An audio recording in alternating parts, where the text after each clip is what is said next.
Pittsburgh versus Penn State. This is a rivalry that spans 100 years for the recruiting privileges for the best high school players in this talent-rich state. Now, this has been Joe Paterno country for 4 decades, but don't underestimate Mike Gottfried's fiery intensity.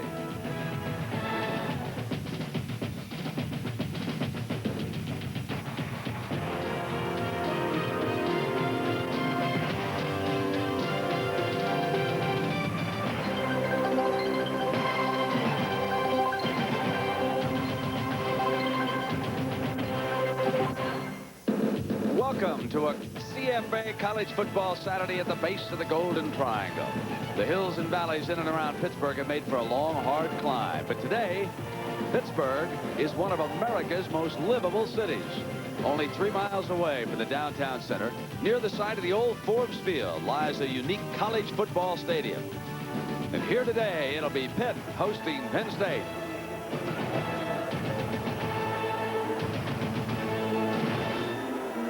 Temperature in the 50s for a rivalry that began back in 1893 when State College shut out the Western University of Pennsylvania. And today, you know these two fine schools by their more familiar names. Penn State 32, Pittsburgh nothing. They have played each other for each year for the last 55 years. Good afternoon, folks, and welcome. I'm Brent Musburger. You couldn't ask for a closer rivalry than this one. Penn State has won 43 games and Pittsburgh 41. Last night we had a conversation with Penn State coach Joe Paterno, and we asked him about the feeling of this rivalry with Pitt. Well, I think it's the most intense game we play in the sense that I think the kids want to win it the most. I don't know whether the media has that feeling anymore because we're not, neither one of us are as dominant as we were for a while there. We played 70s, early 80s. We were both great football teams, and the media got involved in a little bit more than they do now. But I think the kids themselves and the coaches and the alumni, it's a very intense rivalry. Well, it's my pleasure to welcome Ken Stabler. Ken, you got a rivalry down in Alabama that compares with this one. You get the same feeling here, Brent. There's just a tremendous amount of a great feeling of tradition and big game excitement. Yeah, folks looking forward to Auburn, Alabama next week. But now today, with this Penn State team, what do we look for on offense? Well, of course, you say Penn State, the first thing you think of is Blair Thomas. Blair Thomas needs only 58 yards to become the second leading rusher in Penn State history. Coming off of knee surgery, he will carry the load today. And as Joe Paterno put it, he is what college football is all about. What about Mike Gottfried's system? Who does that feature? Well, they have a running back named Swervin' Curvin' Richards, who is an exciting, strong, slashing type runner that is picking up where Tony Dorsett left off. And, of course, he'll carry the ball on the ground and look for him to use him an awful lot out of the backfield in the passing game. That's a nickname we can get into, isn't it? Swervin' Curvin'. Well, we also have a third member of our CBS Sports entourage with us. She's been down on the field checking out the late stories, and let's go to Leslie Visser. Leslie? That's right, Brent. People in Oklahoma and Michigan and Los Angeles and Florida might disagree, but the folks here think that this is the fiercest rivalry in college football. They've been playing for 96 years, and the series couldn't be much closer. Now, many of these players have been recruited by both schools. Yesterday, Penn State kicker Ray Tarazi, who was born here in Pittsburgh, told me that his goal for this year was to come into Pitt Stadium today and kick 4 field goals. Now, the Pitt players say that they consider it a winning season if they beat Penn State today. Of course, Greg Gumbel, the Panthers are ranked 19th and undoubtedly headed for a bowl. All right, Leslie, thank you very much. And hello, everyone. Welcome once again to our studios here in New York. Well, we're back at Pitt Stadium with the seniors for Mike Gottfried being introduced to this crowd. You know, a couple years ago, a sophomore walk-on came over and asked Mike if he'd get a chance to play. Mike said, I don't know that you'll ever play it down here, but I'll tell you how you can pay me back. I'll give you a scholarship. You come out here to practice every day, study hard, practice hard, graduate, and be a good person. And today, strong safety Anthony Jagers from Cleveland, Ohio, is being introduced to this crowd.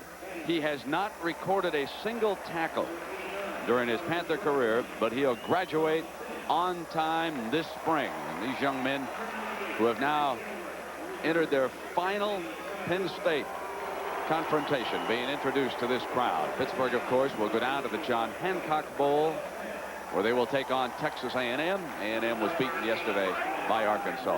And there are the Nittany Lions coming out to be introduced to the crowd. A lot of their fans, obviously, live in the Pittsburgh area, and so they have a huge contingent. on hand for this confrontation today. Joe Paterno has lost 2 in a row to Pittsburgh, and he's very, very eager to snap that. And he will take his team on out to the Holiday Bowl in San Diego to play the champion of the WAC. So the Nittany Lions roll out of the field here at Pitt Stadium.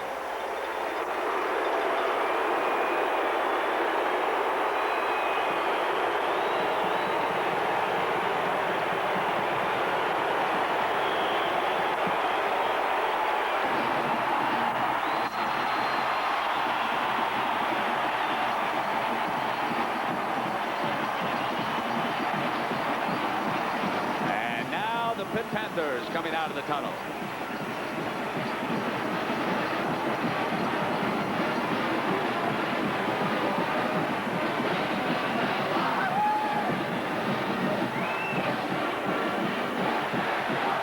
So the seniors will mass at the middle of the field for the coin flip, and we'll be back with the opening kickoff in a moment.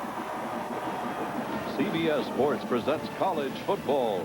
Live from Pitt Stadium in Pittsburgh, Pennsylvania, it's the Penn State Nittany Lions versus the Pittsburgh Panthers. Today's CFA game is sponsored by Toyota's quality line of cars and trucks. Toyota, I love what you do for me. Xerox, the antifreeze coolant for extreme conditions. And by Coors. Enjoy the original taste of Coors, the Rocky Mountain legend. You know, I bought my Toyota Camry because 3 separate mechanics, Fred, Jeff, and Kevin, told me the Camry was a really reliable car.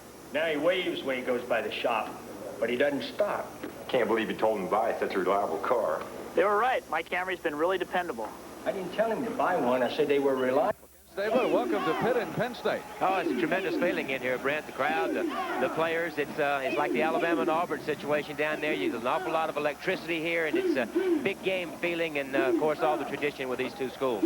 Well, we'll get an opportunity to see Pittsburgh and freshman quarterback Alex Van Pelt with the ball to start the game. Penn State will be kicking off. Kenny, one of the things that I get a kick out of is the Penn State uniform. I mean, it's really vanilla. It is so vanilla that it's very attractive. Yeah, it is just as plain as it can be. But I tell you, the guys that fit inside of those uniforms are a well-coached, well-balanced football team. Very, very tough on defense, and of course led by Blair Thomas on offense. Ray Tarasi will kick it off, and there are the deep men for Pitt. Glenn DeVoe and Jermaine Williams. And they do not expect a deep kickoff here, do they? They are standing at the 11 and the 16-yard line, and now they start to back off a little bit back toward the goal line. So they weren't too sure there for a moment.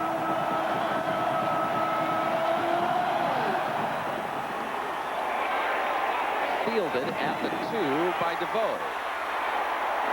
Looks for an opening and comes out to the 25-yard line. What about Alex Van Pelt, Kenny? He has really stepped in at a time when their other quarterback went down. He stepped in, Brent, and has really played extremely well for a freshman quarterback. It's a complicated offense that involves some audibling-type situations. He's handled it very well so far this year. Kirby Richards, who Kenny mentioned at the top of our broadcast, is the tailback, number 27. The main man to watch here in the running game.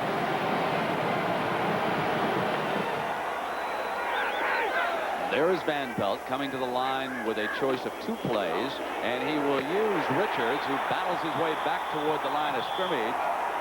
D'Onofrio smacking him down with the initial tackle of the game. Now behind Van Pelt, we have mentioned Richards. Ronald Redmond, a good receiver, is back there at the fullback spot. Tootin and Truitt are the wide men for Pittsburgh.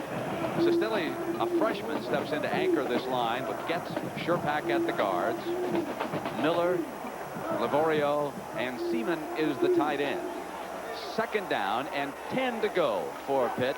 And on the draw play, Richards picks his way for 4 yards, and Andre Collins, number 31, and Kenny, Andre Collins, one of the finalists for the Butkus Award this year. Yeah, like all Penn State teams, they're going to have a tremendous linebacker that's going to be an all-everything type player. Andre Collins is that player for Penn State. Roams around back there, big play linebacker.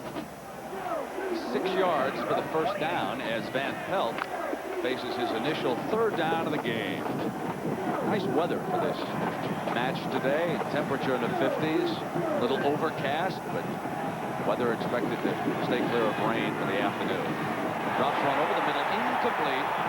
Collins back defensively for the Nittany Lions. Number 31 in on 2 plays quickly.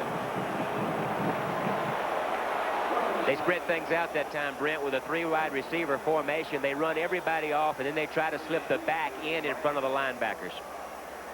Brian Greenfield will punt it for Penn, and a big play man is back deep for Penn State. O.J. McDuffie, number 24, one of their wide men. Look at that average, better than 16 yards. He could give Joe Paterno field position right away. Left foot, and it's low. He's going to give up a lot of yards letting it roll on the artificial turf, but it goes out of bounds. He didn't want to mishandle it. Inside the 25, 46-yard punt. We'll take a break and come right back. Mike Gottfried telling his troops to get back along the near sideline where Pittsburgh is. Wins 61% of the time, and today he's matched against, well, a legend in coaching, really. Joe Paterno, 24 years at Penn State. He's never lost 3 in a row to Pitt. You better believe he wants this one today. The sophomore quarterback, 6'5", 219-pound Tony Sacca. What about him, Kenny?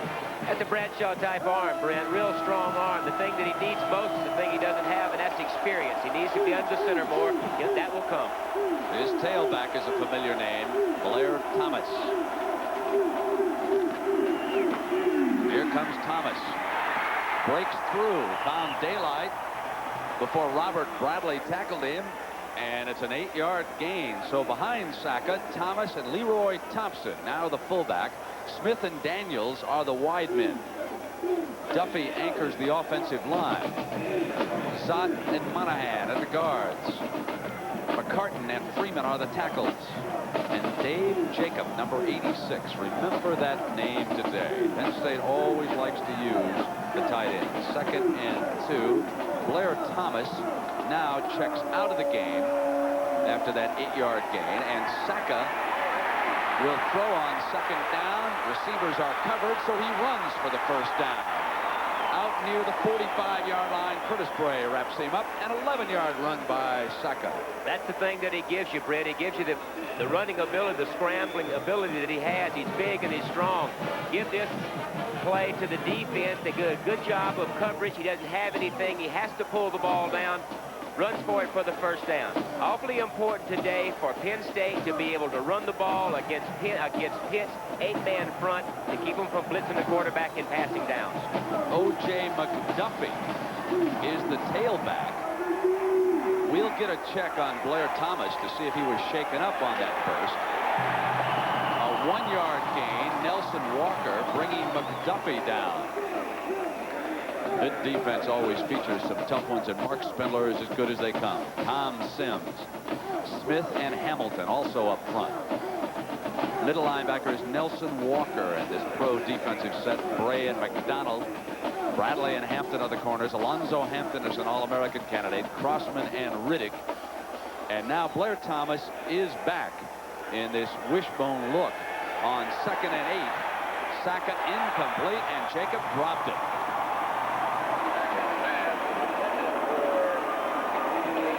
Good read by the quarterback. He got zone coverage. This is predominantly a man-to-man type coverage team here with the Pitt Panthers. They get zone now. Watch the linebackers drop out of there. See, now there they go. Dropping out of the back. 94, dropping straight back. Good read by Sacca. Picks the correct man. He's got to help his quarterback and come up with that one. Very unusual for Jacob, who has caught 13 passes for 161 yards this year. An average of 12.4 yards a catch. So here's the 3rd and 8 for Sacca. 1st down. Caught slickly by David Daniels out of Sarasota, Florida. The junior wideout keeps the drive going for the Nittany Lions. Well, up top, Sacca takes a look out. They're playing very, very soft on the outside. Cornerback, as you see, is 6 to 8 yards off. Sacca sees that, takes the ball, fires out to Dave Daniels at 4.4 speed. They have to respect him deep, Brent. That was Alonzo Hampton working on that side.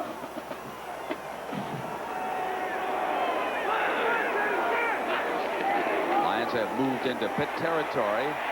And picking his way is Blair Thomas for 3 yards. It'll be 2nd and 7. Very important for Pitt to stop Penn State on first down, create the long yardage situations where they can get their big pass rushers up the field and apply the pressure. Conversely, the other side of the ball, awfully important for Penn State to have good gainers on first down to keep out of the long yardage situations.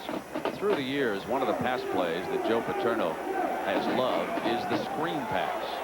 We're in attack zone now at the Pittsburgh 41-yard line. Instead, they'll try the draw play, and Mark Spindler, number 93. Oh, 93 is a great one, Ken. 93, Spindler, a big league prospect for the pros. He is the guy that keeps his team fired up on defense. Last year after the game, Brent, he put the sign up in the locker room saying November the 25th, get ready for him again. Last year after the game. That was a Mark Gastineau look. They do have barbers in Pittsburgh, I'm sure.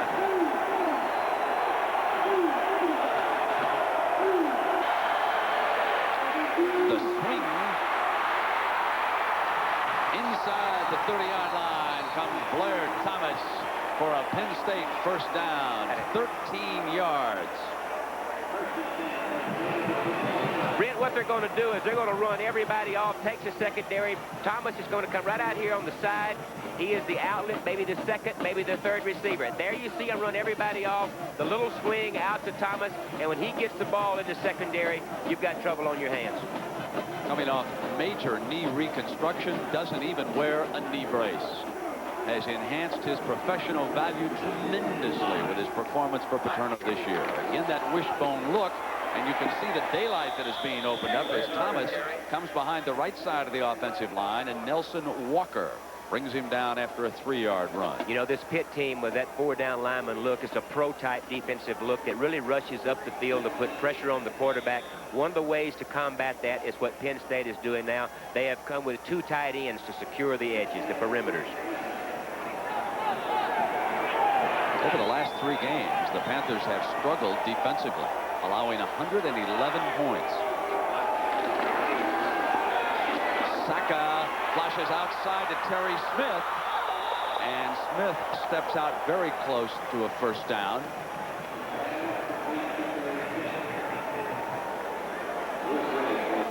They'll move the chains. An 8-yard gain, and Terry Smith from Monroeville, Pennsylvania, with his first reception. Little play fake to hold the linebackers, and it's a little quick screen out to Saka's right. Look at the great block by number 26, Dave Daniel, the receiver. You have to block in this system. Nice play, nice call.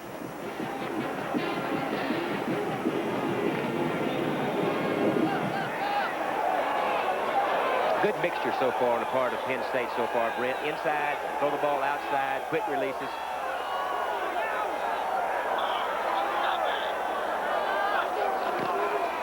Thomas.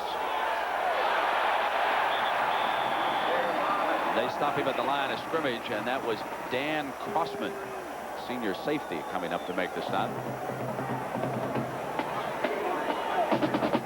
Dan Crossman, good game last week, returned an interception for a touchdown last week. He is the leading receiver. Here he is up there in the line of scrimmage supporting the run, leading tackler in the secondary for Pitt.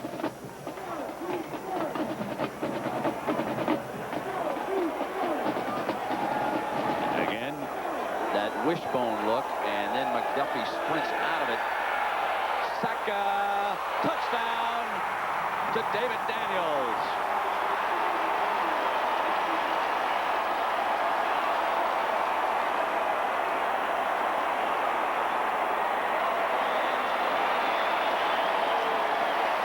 The play fake right here, Brent, holds those linebackers as it's designed to do. There's the play fake right there to number 44 to Leroy Thompson. Gives the receiver time, and then he does a nice adjustment. See that stop right there? Instead of carrying his route on into the safety, he stops. The ball is on the money. Touchdown. Taurasi will attempt the extra point as Penn State scores the first time it touches the ball here this afternoon. And the Nittany Lions make it 7-0. And we'll be right back.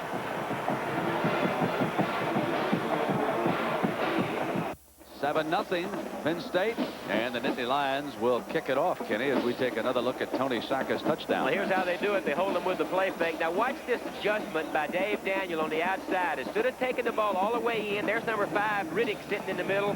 He stops his route right there. Nice adjustment, nice read by Sacca. That defensive secondary played those receivers a little loosely, didn't they, that drive? People have been testing their corners. Penn's corners have been tested the last 2 or 3 weeks. They've given up a lot of points. They play a gambling style of man-to-man coverage, and they've been burned recently. Pitt very aware that sometimes they'll break out of that huddle and try an onside kick. Bluffing at that time. Now they'll set for the normal kickoff. And the Pitt return it, drop back inside the 5. This one is fielded at the 9 by Williams. Big hole. Out to the 36.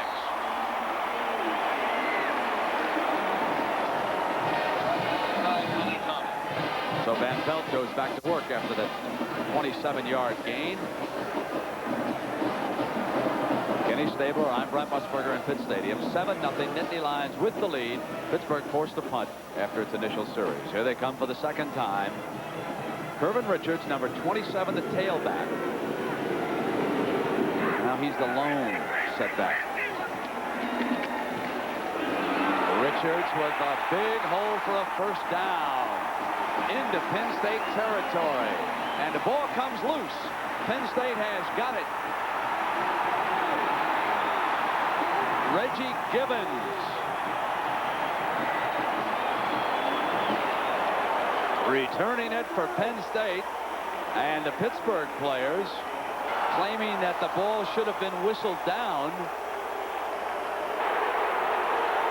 But the ball goes over to the Nittany Lions on the turnover.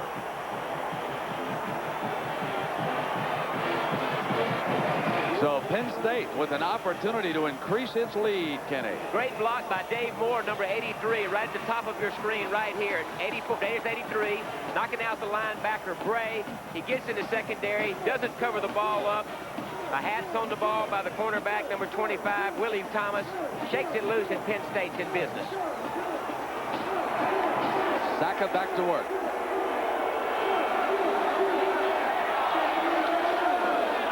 Thomas stopped at the line. Give him 2 yards, and it'll be 2nd and 8. In the battle for the Rose Bowl, scoreless in the first quarter. Michigan the favorite. And the Division III quarterfinals, Millikan and Dayton are tied.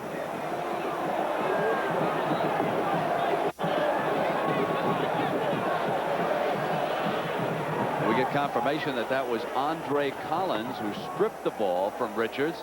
So he is off to a monster. And let's go down to Leslie Visser. Brent, defensive coordinator Bob Valicenti from Pittsburgh just told his players he wants 3 things from them. He wants them to recognize the formation, he wants them to be quicker in getting to their alignments, and he wants them to anticipate the draw on 3rd down. Leslie, while you were giving us that report, Gottfried got right in the face of the referee. He's furious over here on the near sideline.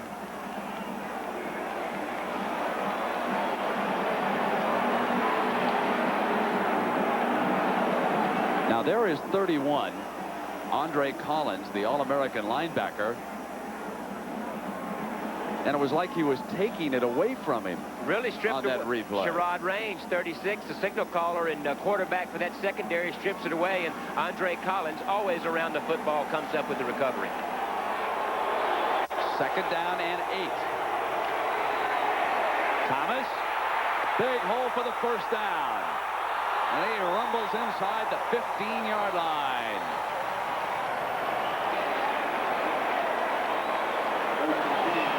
$16 more yards for the senior tailback, who will be one of the first players to be drafted by the National Football League next spring. Just good play selection, Brent. They've thrown the ball inside, outside. They've run a short screen. Here they hit him with a draw. They get him in the secondary. Good play mixture here, keeping the Pitt defense off balance.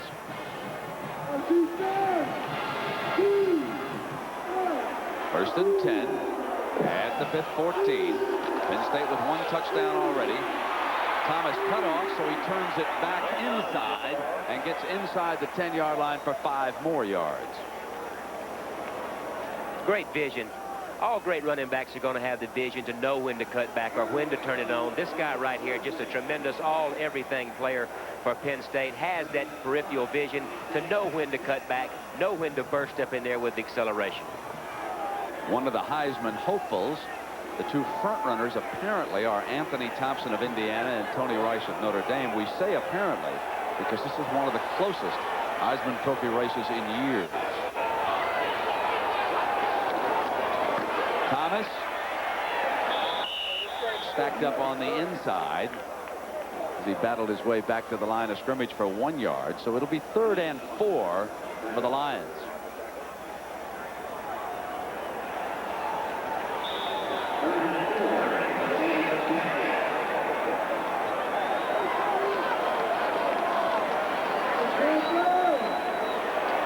We get word that Mark Spindler, the All-American defensive lineman, is shaken up, and he is on the Pitt sideline, not in there.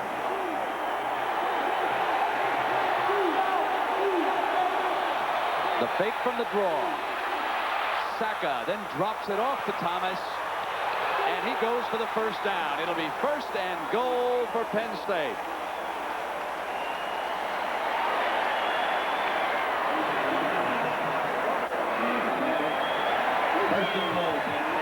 Very nice play. Set up on the previous play. They hit him with a draw that popped him in there. Here they fake the draw. They fake the draw to Blair Thomas. Then he's going to slide out to the left of your screen. Saka finds him on a little delayed screen look. He's got the beef out in front of him. And then watch this running. Watch the second effort. Watch the leg strength. Tremendous back. 1st and goal. John Garrick comes into that full house wishbone look that Penn State will use.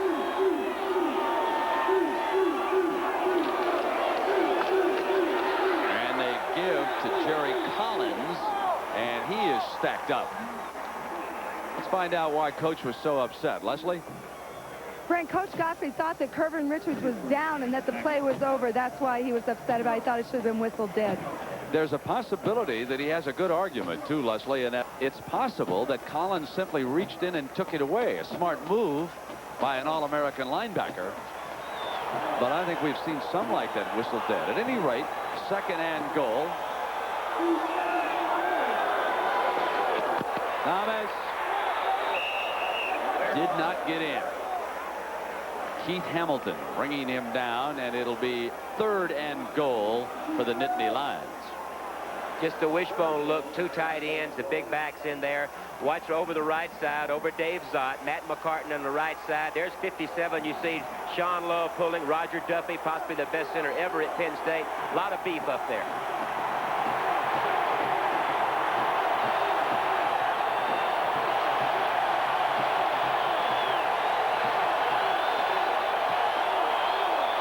Movement on the left side.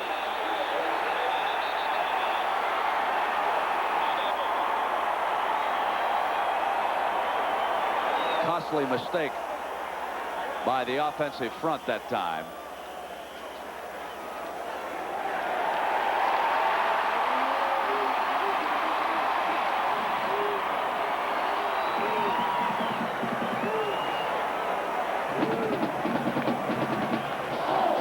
Dead ball.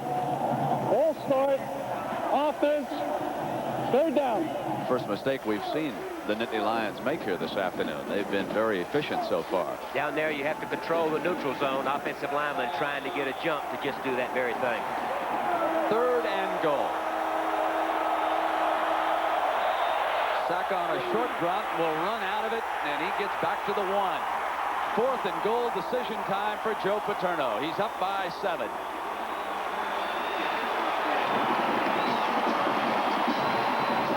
Never really had anything from the start, Brent. It's all clogged up in behind the linebackers. The linebackers are playing back for the 2 tight end look. He never had anything. It does just what he needs to do. Just take and go with it. They'll swing the gate in the field goal. Paterno did not take long to make up his mind. He doesn't want to leave it down there on the 1-yard line, so it'll be a 19-yard field goal attempt.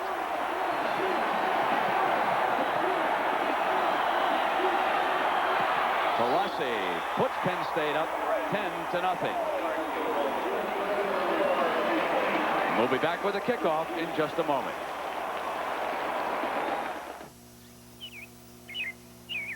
Feelings was his forward progress this play? Brent, watch number 36. Watch Sherrod range number 36. Looks like the forward progress has stopped. Train struggling for the ball, and watch him rip it out right here after forward progress has been stopped.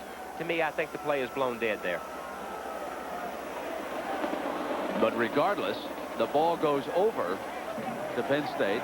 They marched down, and Gottfried said to him, "You are responsible for the 3 points up there on the scoreboard." But it won't be changed, Mike. You're going to have to come back from a 10-0 deficit. And actually, Pittsburgh can feel very comfortable that with a 1st and goal down there around the 5-yard line, that they held Penn State to a field goal. This easily could be a 2-touchdown lead right now. No doubt. Very important series right here for Pitt. They've got to do something to change the momentum. The crowd is out of the game. Momentum certainly on Penn State's side. Offense has to take it upon themselves to make some things happen. Get some first downs and let their defense stay on the side and get some rest. There's the quick kickoff out of their formation, and Williams fields it, bumps into his own man DeVoe at the 10, and that slows him down, and he gets out to about the 23-yard line, where Van Pelt will put it in play. Downstairs to Leslie. Brent, defensive tackle Mark Spindler appeared to have slightly sprained his right knee. The trainer and the team physician worked on him for 15 minutes, and to show you how competitive Mark is, he finally told him, "Oh, just cut it off and I'll go back in." Brent? Yeah, in the Notre Dame game, he could hear a ligament get stretched, and they helped him off, and he yelled back, "I'll return. I'll be back." Kind of player you like to have. Van Pelt here with a handoff to Richards. Left side, first down for Pittsburgh.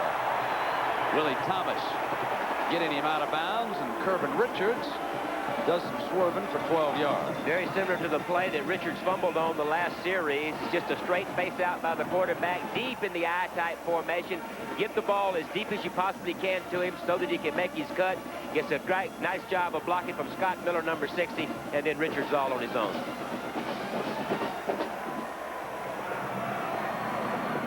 Out of LaPorte, Texas. He's 5'10", 195, a sophomore. They run him with the draw play, and he picks his way that time out to the 44-yard line for 6 more yards. He's a nice-looking running back. Brent coming off of his best performance in his career last week with 38 carries for 264 yards. Not too bad. He was born in Trinidad. It's amazing that he wasn't playing for TNT in that soccer match against the United States over the weekend.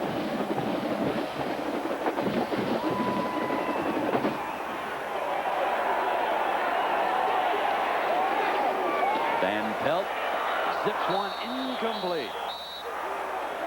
Orlando Truitt, the intended receiver, number 80 out of Birmingham, Alabama. Mr. Stabler, how did Truitt ever get out of Birmingham, Alabama? I don't know. Somebody slipped in there. I think Mike Gottfried probably had some type of connection in Alabama to go in there and take those good receivers out of there. Alabama could use that. Oh, don't overlook Auburn. They could use him too down there. Well, we don't need Auburn to get any more than they've got. They've got a tremendous defense down there. Pat Dye has done a wonderful job at Auburn. 3rd down and 4.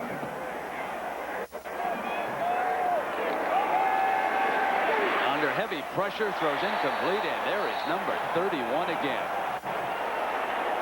Mr. Collins is having an All-American type day.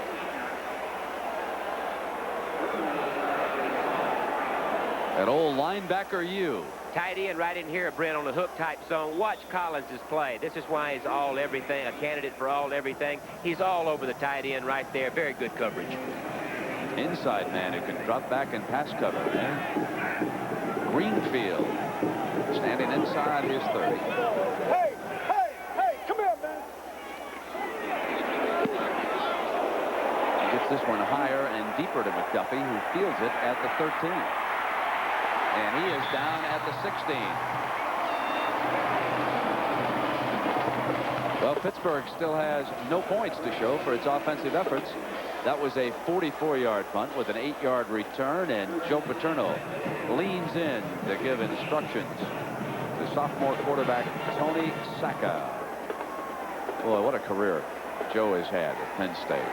24 years, and this will be his 20th bowl appearance when he goes out to the Holiday Bowl in San Diego. The bottom one's the most impressive, though, isn't it? 85% graduation rate. Something you really like to see in college athletics. And pants legs rolled up. He's ready for battle. You bet. White Sox. Sacca on first down, fires incomplete, and he had Daniels wide open that time. He missed it. Timing not just right between Daniels and Sacca. Sacca ready to throw before Daniels was ready to receive the ball. Sacca's off to a good start, and I think that's awfully important when you have a young quarterback. You see there he's 5 for 7, 56 yards, a touchdown. Awfully important to get him settled down in the game with a good performance first quarter. Coaches always like to tell us, I want a balanced attack. What about Penn State? Well, they've got it. They've got 55 yards rushing, 56 passing. Good balance, and the score shows that.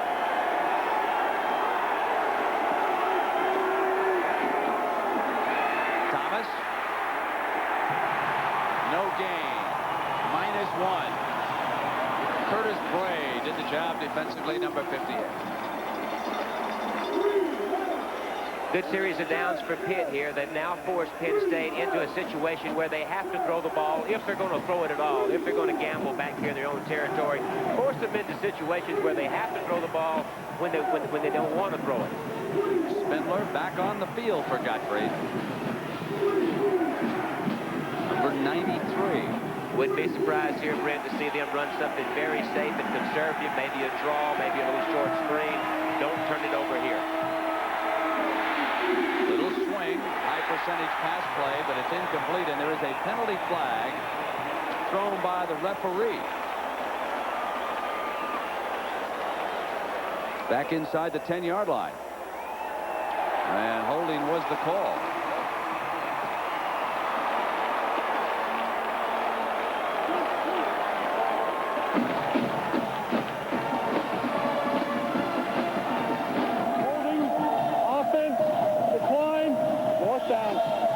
So they decline that, and it'll be 4th and 11, and Helkowski, Doug Helkowski. This time, Pittsburgh should have some good favorable field position. Should get the field position out of this up midfield where Mike Gottfried, his offensive coordinator, can get into their game plan. Use more of it, spread the field out, spread the ball around. That's the attack that you can look for Pitt.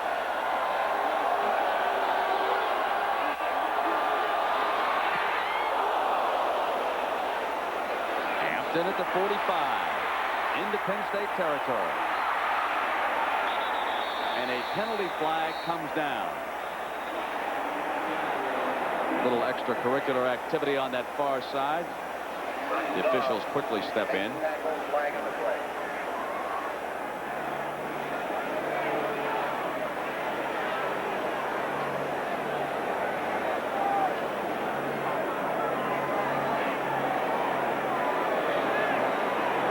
Clipping on the return. And when we say it's brother against brother in this game, we mean it. Brother against brother. You got the Gobb brothers. One plays special teams, goes down kind of a kamikaze on special teams for Penn State. And, of course, you've got the middle linebacker, number 46, Craig Gobb, for the Pitt Panthers. And the Gobbs were dueling away. You wouldn't be surprised if two brothers were over there wrestling each other. Well, brothers fight at home. They may as well fight on the football field, too. Absolutely.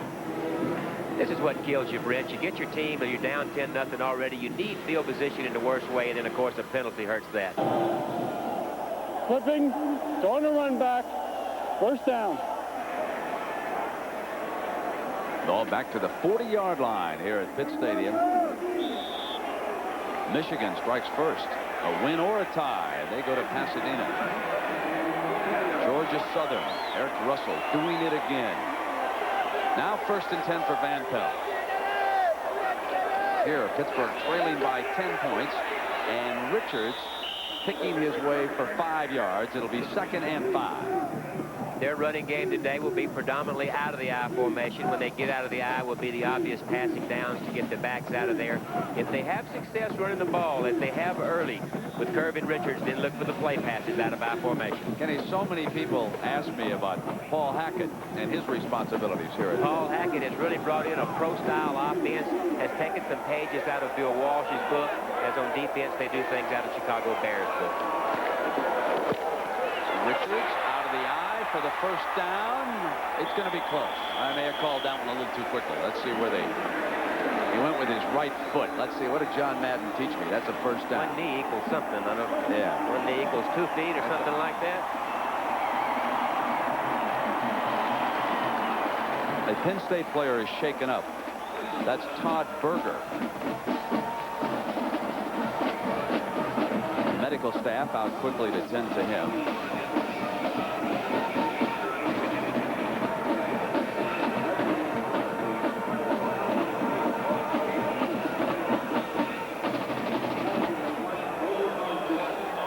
Daniels scored the game's first touchdown. That was a pass from Saka, 19 yards, and that was Penn State's first drive. Then Taurasi kicked the 19-yard field goal after the Pittsburgh defense held inside the 10-yard line on 3 downs. They were helped by an illegal procedure penalty. Penn State would have had a 3rd and goal from the 1-yard line. And Penn State's had some trouble at that nose guard position the last couple of weeks also. Yeah, they really have. Jim Dieter, their fine nose tackle, injured and not playing today. And, of course, Todd Berger, the injured player down right now. That leaves them down to Okendo, number 83, who will probably replace Berger if he can't continue.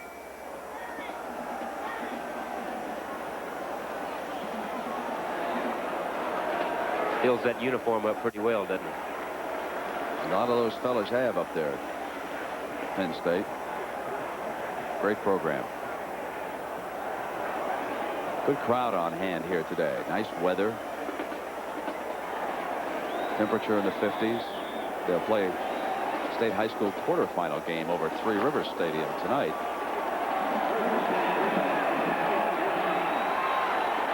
First and 10 for the Panthers. Richards swinging to the outside, finds his daylight and goes out of bounds at the 35-yard line. Richards for 14 more yards for Pittsburgh.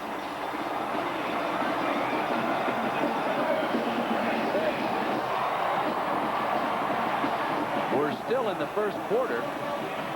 10-0. Nittany Lions are leading the Panthers. You have to really like that running back, Kirvin Richards. He really hits the line of scrimmage going, a slashing type runner. Good receiver out of the backfield. Ronald Redmond, the fullback, is also an excellent receiver.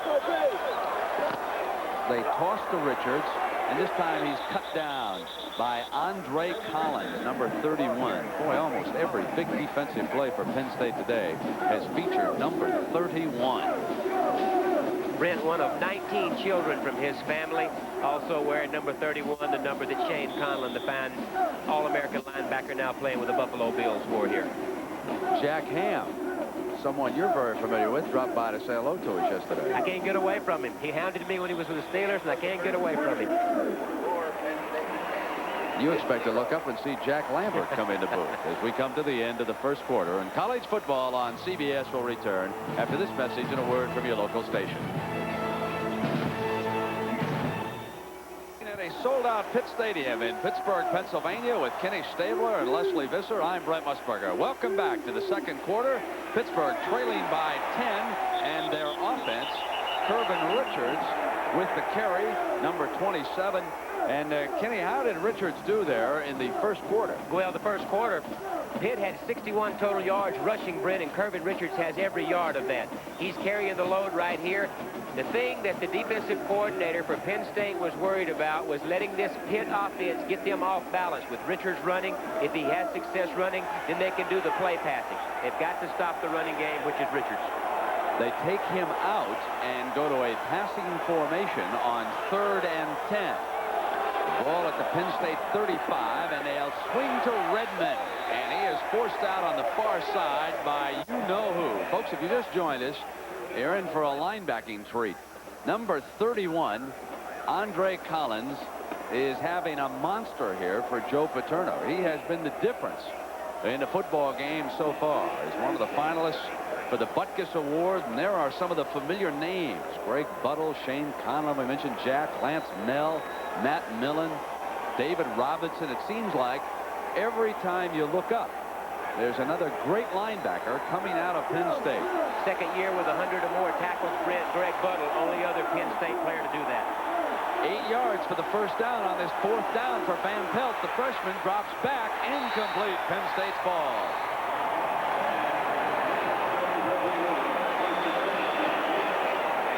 And Joe Paterno will turn it over to Tony Sacca when you come back to Pittsburgh in just a moment. Toyota Leadership Awards for this week. They go to Michael Boykin from the University of Pittsburgh. He's a computer science major from Dayton, Ohio. Roger Duffy from Penn State. He's majoring in mass communications, and he hails from Canton, Ohio. And Toyota gladly donates a check in the amount of $1,000 to each school's general scholarship funds to those two fine student athletes. It goes to those funds in their name. All right, 10-0. Penn State has the ball back. They scored a touchdown on their initial drive, came back for a field goal after a fumble recovery, a controversial one. And now Sacca on first down with a great play fake. Throws complete to Thomas, who dropped the ball.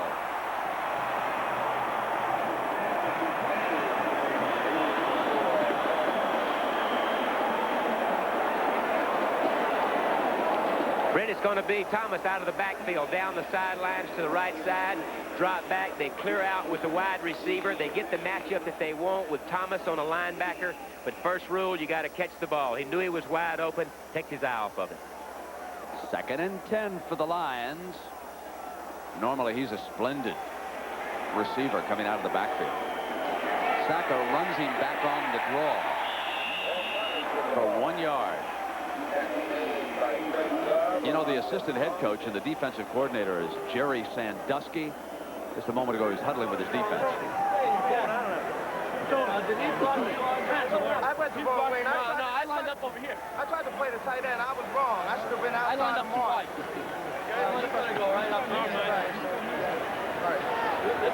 here. Folks, that's a real democracy. That's what I like to see over there. A lot of excitement. You really enjoy seeing that out of the kids. 3rd down and 9 for Penn State. Sacca under pressure tried to slip free underneath the blocker, and Hamilton, 92, brings him down. So Penn State forced the punt.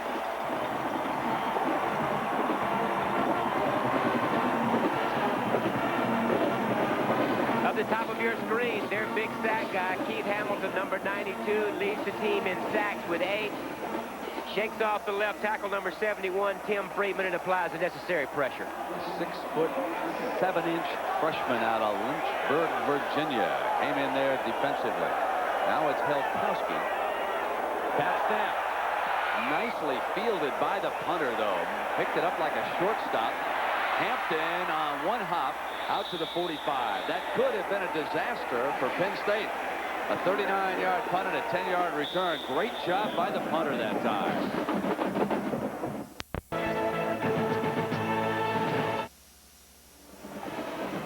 Doug Helkowski out of Roughdale, Pennsylvania, won 3 letters in high school as a first baseman and a pitcher. One of the better scoops of his career. Boy, he handled that one beautifully to get it out of there, Kenny. Play it on the short hop and get it out of there.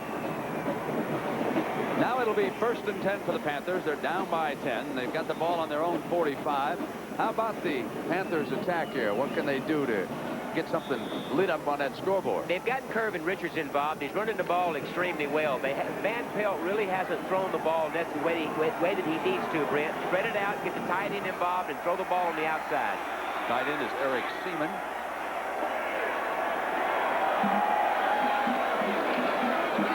Comes back with Richards. And there's old number 31 over there, Andre Collins. He's having a career here in the first half. Boy, he is making a run at that Butkus Award today. He's saying, Keith McCants down there in Alabama, here I come, big fella. You know, you say that running backs have that great vision. Linebackers have to have it, too, in order for their reads through the defensive linemen, through the tackles. And he has that and really goes to the ball. Boy, there are some outstanding ones, too. McCants, I know, is loved by the pros, and I've got to believe that they like Andre Collins, too, with the speed and aggressiveness that he's showing this year. 2nd down and 9 for the Panthers. Deep drop. And it was complete, but short of the first down. That was Seaman, so he got his tight end involved that time, Kenny, but only 4 yards. Exactly, Brent. That's what he needs to do. It's a good, safe, conservative tight pass. You're going to see at the top of your screen right out there, the tight end. It's just going to float right out into the sideline. It's a play fake to hold those linebackers because Richards is running the ball very well. A little bit of spread out because of the pressure and get the tight end involved in the game. I think I remember Stabler and Dave Casper. Oh, what a great player he was. Third down for Van Pelt. Taking a deep drop and wants to set the screen. Gets it dropped off to his fullback for the first down. To the Penn State 35-yard line with Ronald Redmond, who has caught 27 passes this year, and that's for a gain of 16 yards. A nicely executed screen pass. Against the proper defense, too. Penn State plays a very conservative zone almost every down. Let those linebackers run out of there. Let the defensive line get the pressure on the quarterback. Offensive lineman count 1,001, 1,002. Slide to the outside. Nice call against the zone.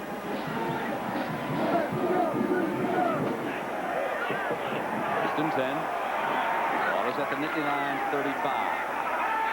Off a fake to Richards. A great block. Gets Van Pelt some time, and he threw behind his receiver. He was going for Seaman again. Had him. What a terrific block he got in the backfield to give him some time. I really like the group of the play selection this time. It's going to be a play fake to hold the linebackers as they've been doing. Now watch number 86. He's going to be the tight end. He's going to come across your screen. Coming across. There he is, there 83, the other tight end from the right-hand side of your screen. Number 86, Van Pelt throws the ball behind him. I like the play selection this series.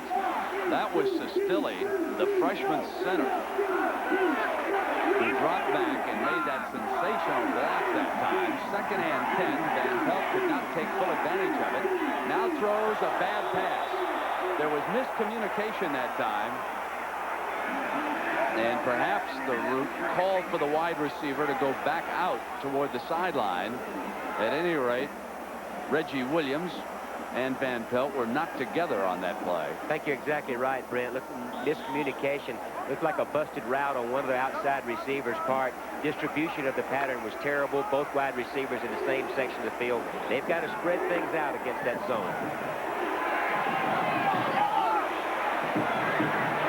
10 yards there on third down, and the Penn State defense has been outstanding on third down so far. Not this time. No, he's out of bounds. Out of bounds. They wave it off.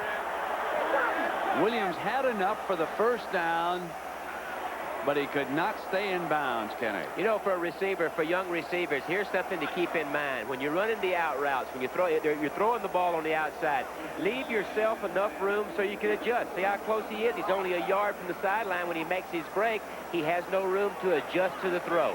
Leave yourself room to adjust. The long man is Jeff Van Horn. He better be long, folks. This is a 51-yarder.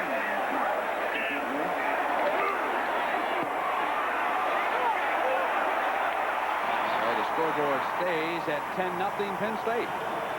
And the Nittany Lions will have the ball when you come back to Pittsburgh in just a moment. Hey, hustlers! I got some more party time tips for you from Extra Gold Draft. First, never party with anything less than the full tilt taste of... Here it is, Penn State 10, Pittsburgh nothing. We have 11 minutes to go in the first half. I can't wait for halftime to watch Mike Francesa try to wiggle free on another Notre Dame Miami pick. He has picked Miami each year for the last 6, so we'll see if he keeps that string intact. That ought to be a terrific matchup. Wide open offense against the wishbone. Saka hands it off to Thomas, the big man. It comes out to the 40-yard line.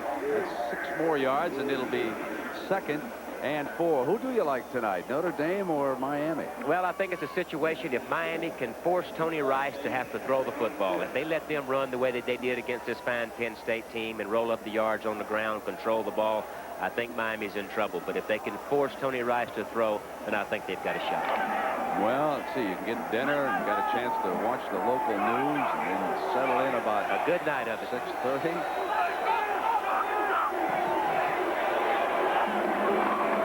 Second down. Saka under pressure. was hit as he released. Incomplete, third down. Good charge that time by Ricardo McDonald, who has a brother on that Fighting Irish team, and Curtis Bray. Good set of linebackers. It's a pro-type setup where they really rush the passer with their down people. Then they have the normal two outside linebackers, Bray, McDonald, and then the middleman, Nelson Walker. Ricardo McDonald has a brother, as you said, playing at Notre Dame and raised in Kingston, Jamaica. I'll miss all my friends in that Miami student body. Third down and 4. They'll be hard-pressed to get one that's better than last year's. There's a 31-30, the final in South Bend. What a game. Saka is back. Great time. Look at the time the offensive line gave him, but the secondary did a good job of covering up his receivers, and he is stopped short of a first down by Carnell Smith.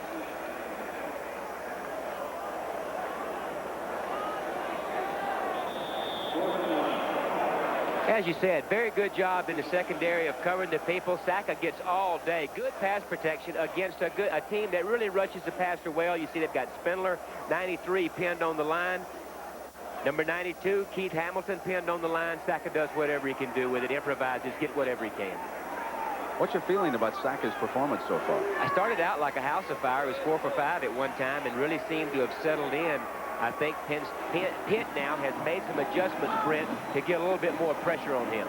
There is Tom Bill. He's the senior quarterback from Flemington, New Jersey. And we're going to see him, it looks like, in the next series. They were just short of the first down. So Doug Helkowski, who did such an excellent job of fielding that low snap the last time, in to punt again for the Nittany Lions. And Hampton, along with Henry Tootin, back deep. Number 81, Tootin, is a valuable cog in this Pitt attack as a wide receiver, but he's been quiet so far here today. Exactly. As we said earlier, they've got to spread the ball around for this offense to be the most effective. Get the ball to Tootin. Get it to your tight end. They've got Richards involved in the running game. They've got to spread the ball around.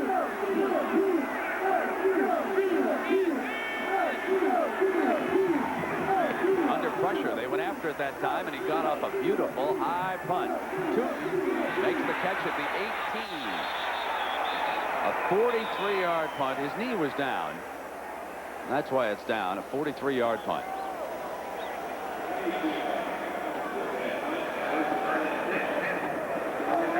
Well, there's what we talked about, Brent, right there. You see, the thing that makes this offense very effective is there's so many people involved.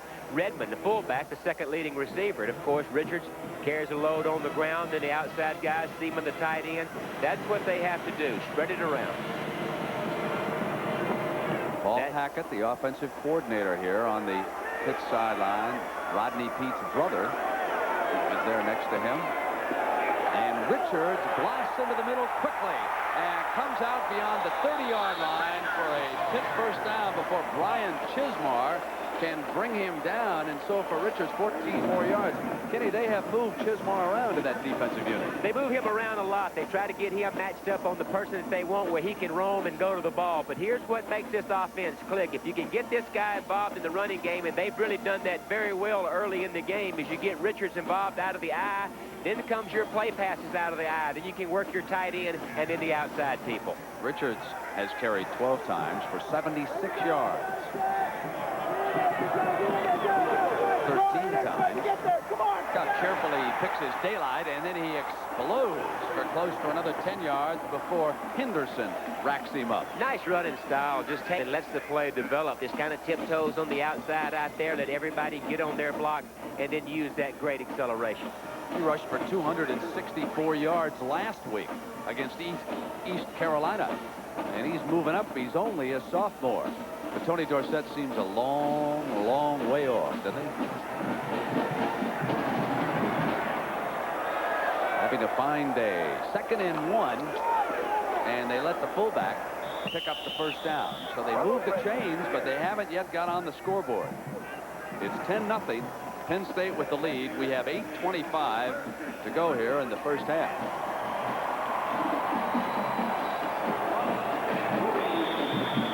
Sellout crowd on hand. A lot of players on these two teams squared off against one another in high school, or they were teammates in the various high schools around the state of Pennsylvania, New Jersey, Ohio. Here's Richards again, battling his way that time for 3 more yards. And Chismar bringing him down. You know, those folks, those 2 schools, I don't know where they are. You know that? How about you? Don't look at me. That's amazing. I really thought that I had seen just about every college name. I'll have to ask our producer, George Ferris, to check those. He'll come up with it. He'll find out where they got to track that one. 2nd and 7. Richards again exploding inside the 45-yard line, doing an extremely efficient job of running right now for Gottfried and the Panthers.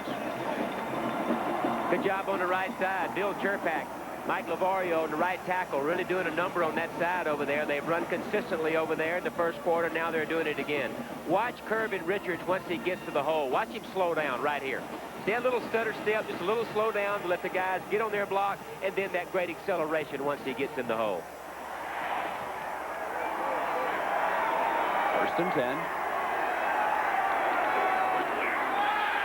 And Pelt throws complete for another first down to Ronald Redmond, the fullback. Speaking of Miami, that's where he played his high school football. He's a 5'11", 205-pound sophomore. And that's what you can see when you run the ball very well out of I formation, Brent, with Kirvin Richards. Then you can come with your play passes and slip your fullback out into the flat. Holding call has brought it back. A holding penalty brings this one back.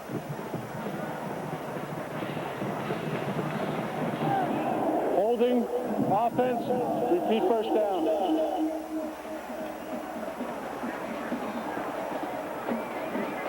Well, we get word now that these 2 schools are in Virginia and Pennsylvania. Is it Ferrum in Virginia or West Virginia? And Lycoming is in Pennsylvania. All right.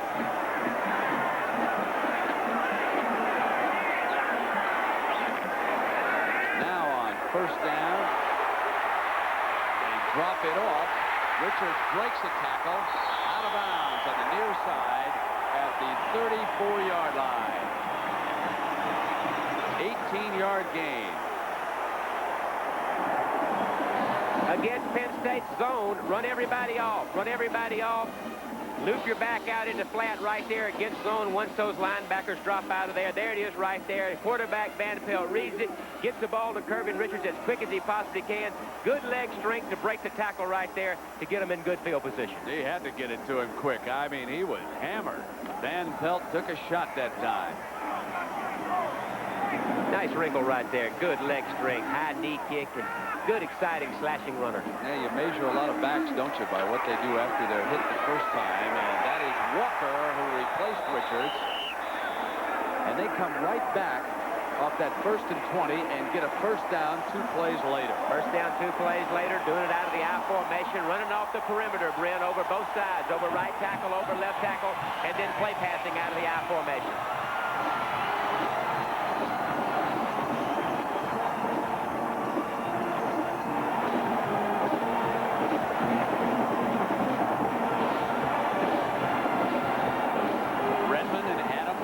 Still in the backfield on this 1st and 10 inside the Penn State 30.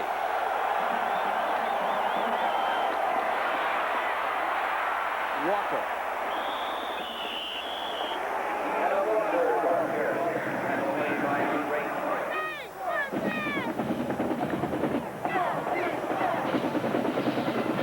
Off the perimeters, as we've said, with the lead back, Redmond, the fullback, leads on the linebacker. There's number 58, the outside linebacker right there, trying to make the play. Reggie Gibbons. Nice job of number 29, Adam Walker, hitting up in there, reading the blocks. Of course, there's Andre Collins, as usual.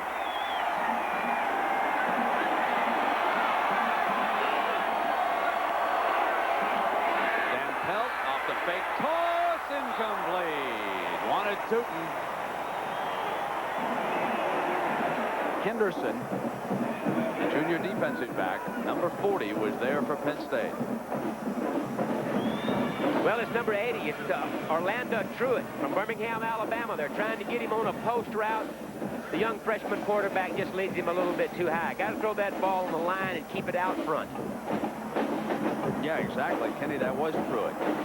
I called it Tootin, and you were exactly right. Keep up with those Alabama guys. Richards is back in, number 27. They're going to now slip him out on the screen. And Richards for the first down inside the 15-yard line.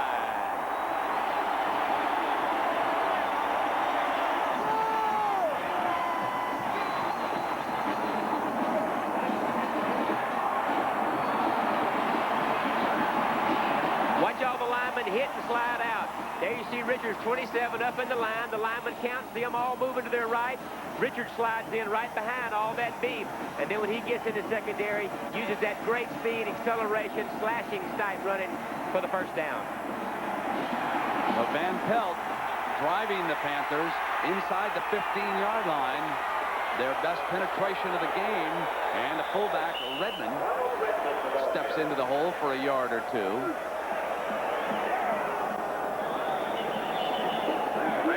There's an injured Panther player. You could see Redmond asking for medical assistance as the tight end Eric Seaman, number 86, is down and in some pain on the far hash mark.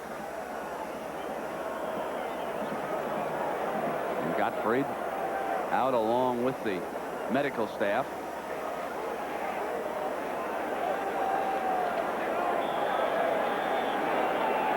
He's on the right-hand side there, Kenny. Very right-hand part of your screen, number 86, the tight end. Maybe we can get a read on what happened on the block. Well, he gets pushed back. Looks like his left knee, Brent. He's kind of folded back on top of it. So while he's being tended to, we'll take a break here in Pittsburgh and come right back. I bought my Camry because Toyotas are super reliable, and I know I can depend on it. Now I'm in love with the power. She tools around here in that red car like she owns the place. It's a practical car, but I just love to drive it. It's so quick. Too much car for her, if you ask me. Did I mention that it's red? She looks darn cute in it. I love what you do for me, Toyota. I had to try this to believe it. Denerex tingles. Tells me it's doing more. Selsun Blue, no tingle. Both Denerex and regular Selsun Blue have dandruff medicine, but Denerex adds an extra anti-itch medicine.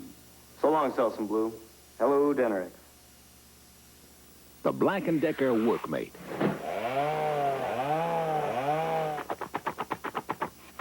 About all it can help you do is clean up. But at least it gets out of your way. The Black & Decker Workmate. They've toppled the Bears and stunned the Niners. Now, Green Bay's Pack Attack tries to overthrow the division-leading Vikings and subdue their league-leading sack assault.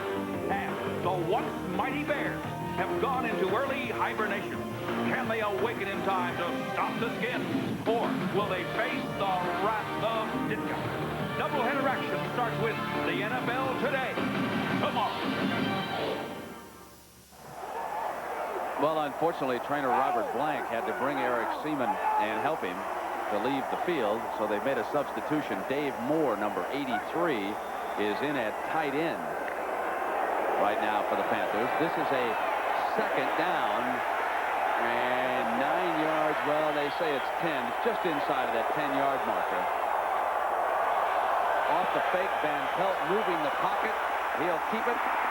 And hammered by Collins at the 10-yard line.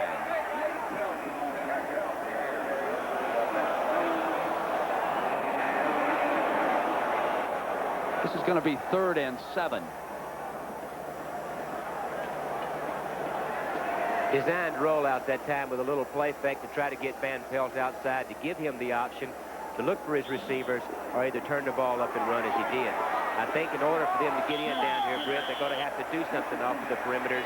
Tough Penn State line in the middle. Van Pelt uses a timeout to go over and confer with the coaching staff. We have 4 minutes and 31 seconds to go in the first half. The Panthers are being shut out. An important play coming up when you return.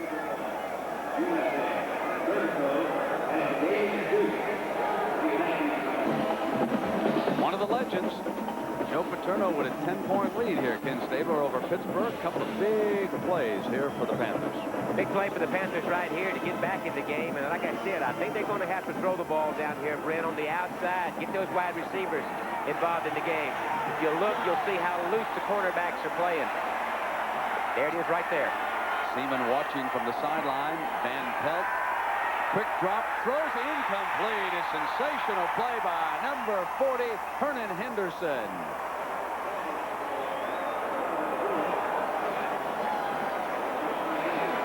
Outside, playing way off. Look at that distance. They're going to try to get a quick post in here.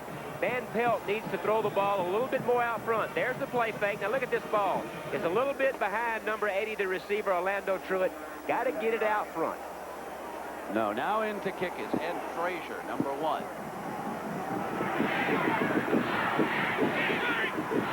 The 28-yard field goal attempt.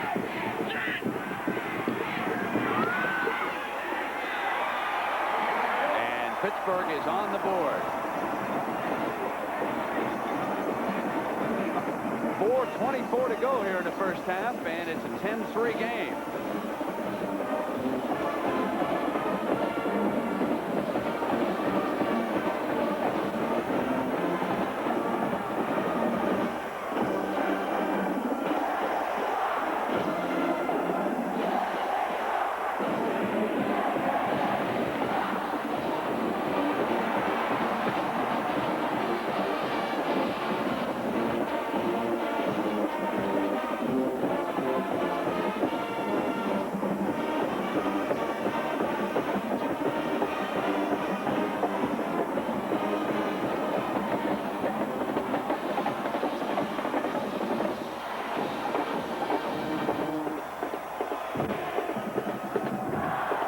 Let's take you back through a recap. Penn State scoring on the touchdown pass from Sackett to Daniels. That made it 7-0. Sarasti with a 19-yard field goal. It was 10-0. And then moments ago, Pittsburgh responding. Frazier, 27-yard field goal, and it is 10-3. Plenty of time left here. First half, 4:24. Joe Paterno had Tom Bill warming up. His senior quarterback a short time ago. We'll see if he comes on or Sackett stays in the game. This is the deep kicker, Van Horn, sending it to the return man, Bobby Samuels. And Samuels is stopped short of the 20-yard line by Ricardo McDonald.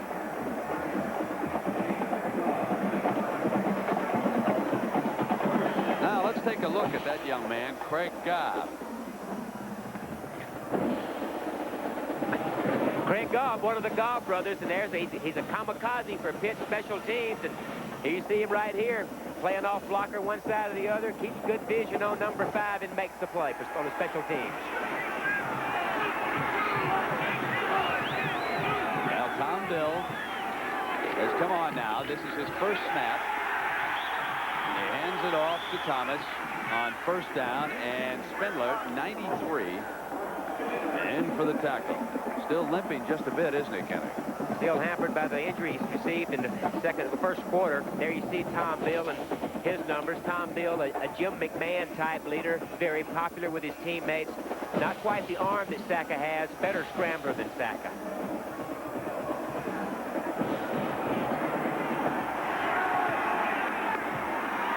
Well, again, they run Thomas. Bill sat out 4 games. He was suspended over a drinking problem, but the coaching staff stayed behind him. And we asked Tom Bill about the problem. You know, 7, 8 weeks ago, things were kind of rough, you know, up at school, and but I got a lot of support from the teammates and the coaches and my family, and that's really helped me through it. And I think I'm better for it now. You know, I've recognized a few problems, and you know, I'm just glad to be back as a part of the team and being able to contribute as much as possible. Go through that sooner or later, and it's not what you do during that time, it's what you do after those situations, and I think he'll handle it fine.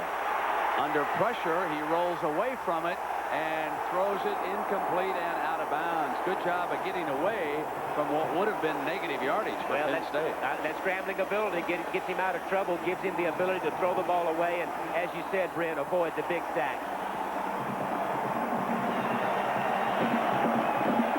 Helkowski into punt again. Michigan 2 touchdowns over Ohio State, moving a little bit closer and closer to another Rose Bowl appearance for Bo Schembechler.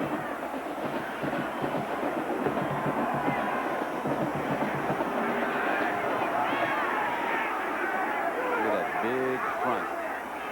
10 men, and there was movement. That might be very costly. If that was Pittsburgh coming across,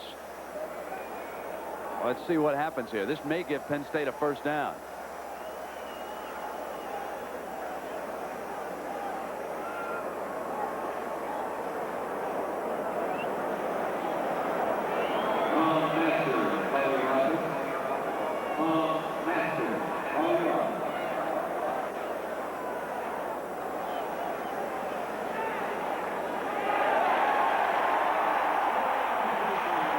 Against Penn State, they pull them off. Well, you see right down the neutral zone right there, the width of the length of the ball is a neutral zone. You're going to see a player jump right there, but I don't think he crosses the neutral zone. Makes the left tackle, left guard for Penn State move. I think the Penn State player's foot might have moved initially, Kenny. As you were looking at that neutral zone, in behind him, I suddenly saw a left shoe come back, and that would be why the penalty would go against the Nittany Lions. At any rate, Pittsburgh is going to have some decent field position on their own 42, and they've got just inside of 3 minutes to work with. So the other guy, and that's Scott, number 63, working against his brother on that punting team. Leslie has an injury update on Eric Seaman. Leslie? Brent, tight end Eric Seaman, they think he sprained his left ankle. He was taken off the field into the locker room for x-rays. We'll keep an eye on it. Okay, thank you. And next, a lot of folks will want to keep an eye on the NBA and Michael Jordan. Chicago Bulls are out to face the Golden State Warriors right after our college football action here from Pittsburgh. We have a 10-3 game. Pittsburgh with the ball and trailing by a touchdown. On 1st and 10, Van Pelt throws complete here to the near sideline. Just short of the first down, it was Reggie Williams, number 2. He's a senior out of Beaver Falls, Pennsylvania. Got a hurry-up offense going here, Brent. The old Boomer Esiason drill.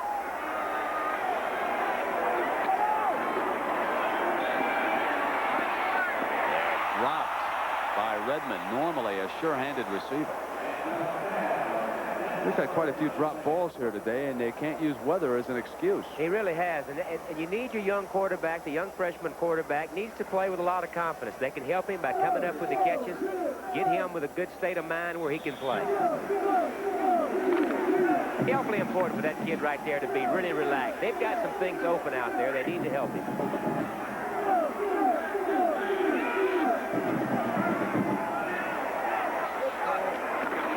On 3rd down, they run Richards for the first down. He's a fine-looking running back. 3 tough yards on the inside. Words now being exchanged down there in the pit.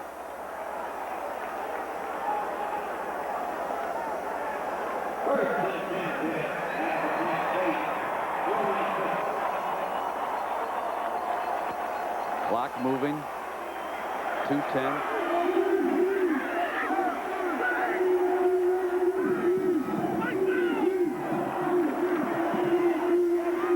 Good time for a short drop. Everybody covered. Wide open. And number 81, Henry Tootin, down to the 2-yard line.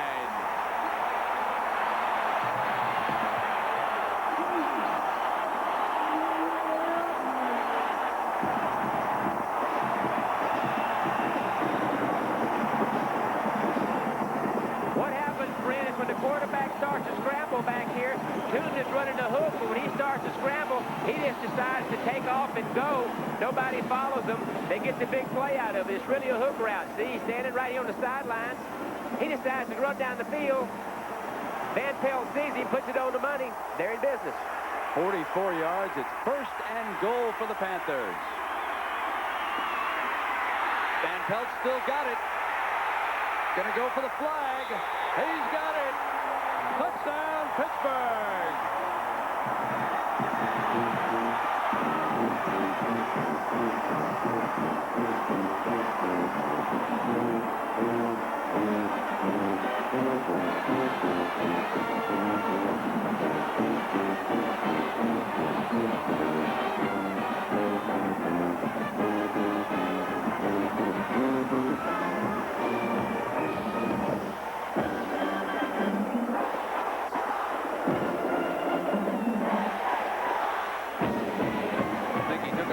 Shot going into the end zone, too, judging from that picture.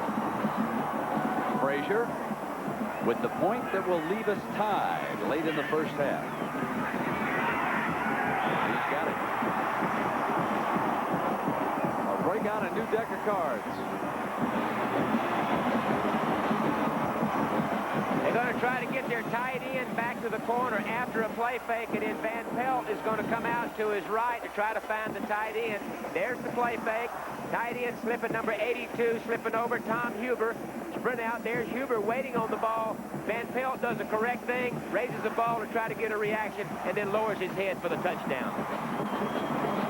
And Henderson made him pay a little bit of a price there, but Van Pelt got on top of him and was able to go over the overland route into the end zone.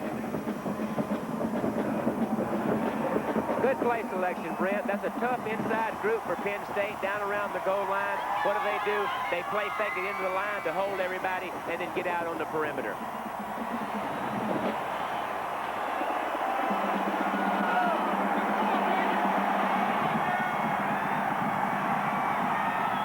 Time remaining here in the first half.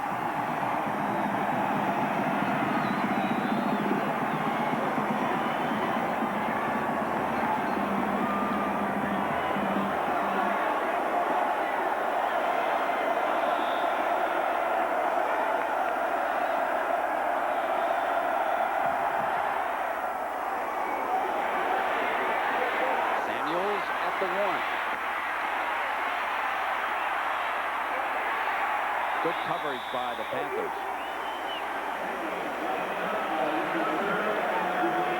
.139 on the clock. Bill again will be the Penn State quarterback. He has completed 45% of his passes this season. 3 touchdowns and 1 interception. One of those touchdown passes, a 75-yarder. We'll see how Paterno elects to play it here. He has all 3 of his timeouts remaining, and the Panthers are down to only 1.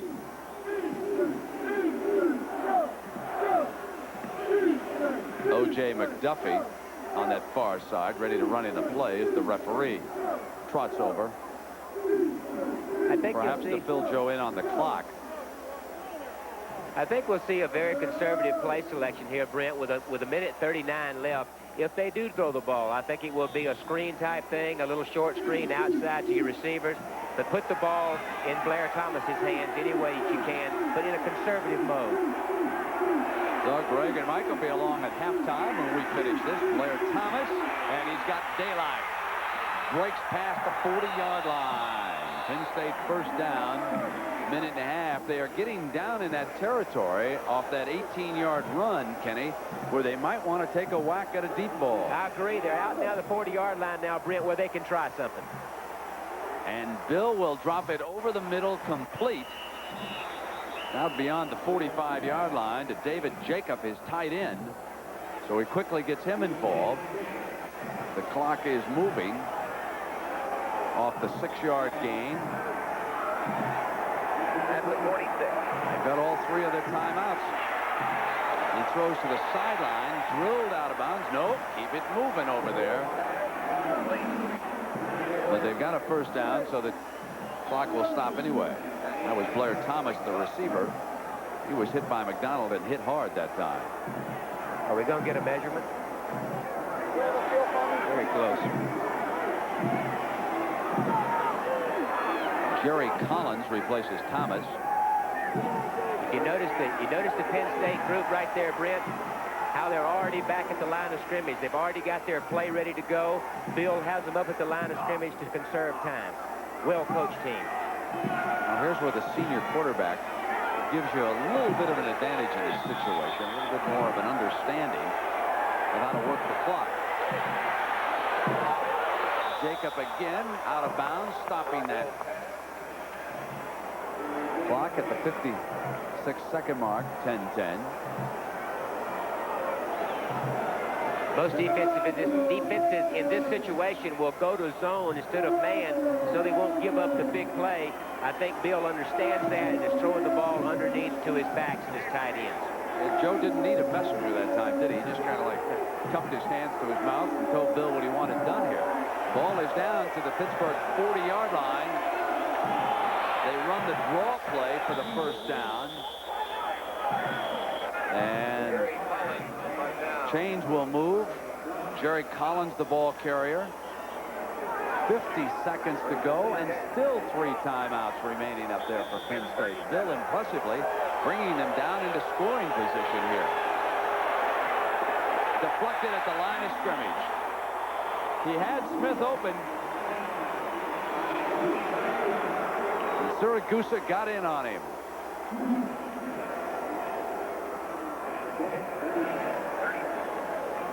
Well, first thing you got to do in this situation for a defensive lineman is to get penetration. If you can't get the penetration or the sack to the quarterback, then at least get your hands up to try to obstruct the vision of the quarterback, and in this case, deflect the ball.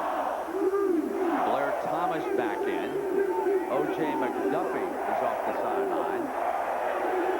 Siragusa leaves them in 2nd and 10, and Spindler again being tended to. He's been gimpy almost the entire game. They swing to Thomas. He'll bring it out of bounds on the near side.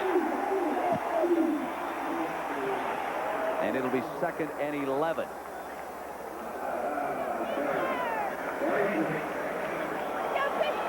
Not quite close enough for Tarasi yet either, is it, Kenny? No, it's a little bit out of his range. The wind seems to be swirling in here, Brent. You really can't get a read on it. Looking at the goalpost, the flag's on the goalpost, and of course the flag. Collins, number 23, replacing Blair Thomas.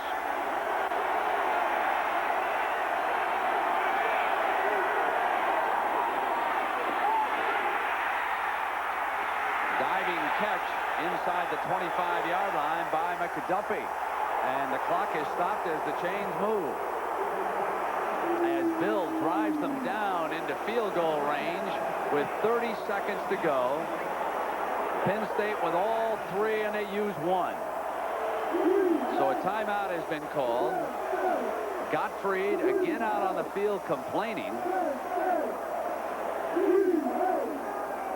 Bill over with Paterno on the far side. Here was the catch by McDuffie, Kenny. Nice job of Tom Bill of running the clock and getting his team in a position. You see the wide receiver, number 24, runs things off, O.J. McDuffie, and does a nice job of coming back, getting his hands up under the ball, cradling it for the first down. Now, Godfrey didn't think it was a catch, but McDuffie appeared to do an excellent job of getting the hands up underneath the ball, as you pointed out. I think you have to like the way that Tom Bill, the senior leader, the senior quarterback, has come in, used the clock, gotten his team up to the line of scrimmage, take a look at the defense, and then get the ball to the proper man. Bill doing an excellent job, as you pointed out. They have the ball down inside the Pittsburgh 25-yard line. They have 30 seconds and 2 timeouts with which to work against Gottfried's defense. Coach Gottfried there, a couple of schools have thought here, if you stay in those zones, he's been picking it apart. Or do you bring some people and try to get pressure on him and risk the big play? The draw play with Thomas, nothing doing. A loss of yardage, and Bill quickly pointing at the line of scrimmage as the clock continues to move, and he sets them up. Let's see if they kill it here. looking for yardage. He's got it, and now they can quickly call a timeout. They've got to stop it, and they do, as the tight end gives Taurasi an opportunity here for a field goal. Marvelous use of the clock late in the half by senior quarterback Tom Bill. Some quarterbacks might have panicked and used a timeout in that situation. Instead, after the failed draw, he got him back to the line, calmly threw for the yardage over the middle, and then got the timeout used. Senior leadership.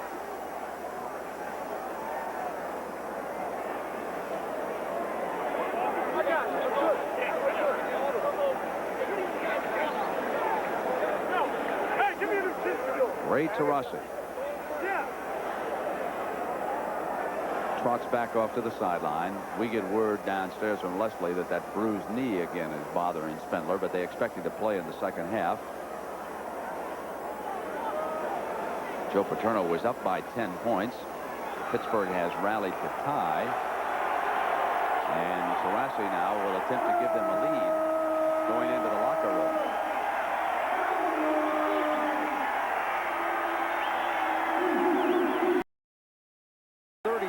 Yarder. Kid has blocked field goals in the last two contests. A timeout has been called by Pitt. Let him think about it a little bit.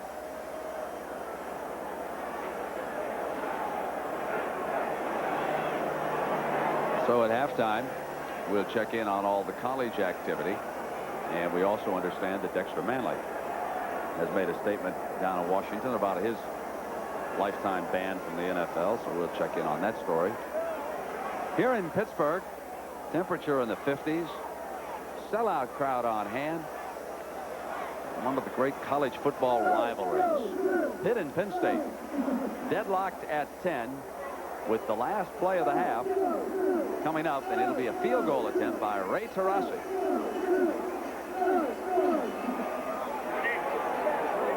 He kicked a 19-yarder earlier in the game.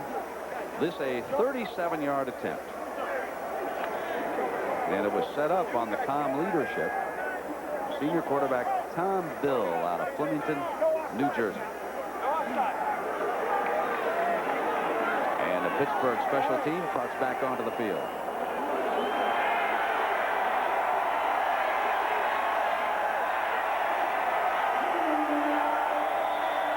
One of the defenders is 6'7" Keith Hamilton. They'll try to get him in there to raise one of his big paws. Ray Taurasi will attempt 36-yard field goal. On the way.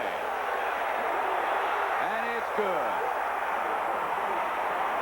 Penn State takes a field goal lead into the locker room at intermission. And now let's go back to our New York studios for Greg Gumbel and the College Football Report. Welcome back to Pittsburgh, everybody, with Kenny Stabler and Leslie Visser. I'm Brent Musburger. 13-10, Penn State with the lead, and Leslie caught up with Pitt coach Mike Gottfried. Coach, you got off to a slow start. What adjustments were you able to make to get back in the game? Well, we just made some mistakes in the first half, but we're running the ball well. We feel like we're doing a good job of that. We're mixing it up pretty good defense. I think we're playing pretty well. When they got a back like Blair Thomas, we really got to be on our toes all the time. We're just playing hard. You had a few words with the officials there right before the half. Did you think that McDuffie trapped the ball? I think there were several things that were missed, but it's all part of it. We got to forget it and play ball now. Thanks, Coach. Best of luck. The coach was the angriest early in the game when he thought the ball should have been whistled dead on Kervin Richards. Instead, it was a fumble recovery by Penn State, which set up a field goal and made it 10-0. Pitt then rallied to tie it, and just with time running out, Penn State went down and kicked a field goal. Now they will return the second half kickoff. Samuels, looking for running room, is crushed down short of the 20-yard line.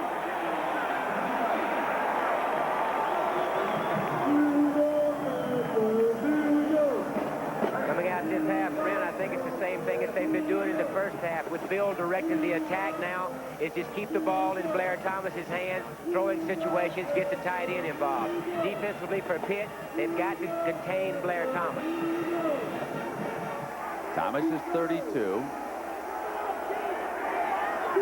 Leroy Thompson is set back there. They show the wishbone look.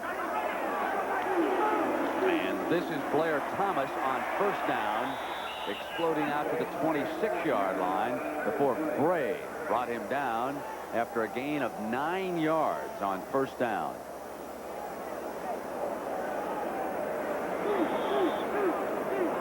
Now we get word that Spindler has been lost for the remainder of the game. So in the first half, the initial word was that the knee injury was not that serious and needs to be back, but the medical staff took a look at that during the intermission, and they have decided to sit him down. So that'll leave a big gap in that Pittsburgh front. On 2nd and 1, they come back with Thomas for the first down.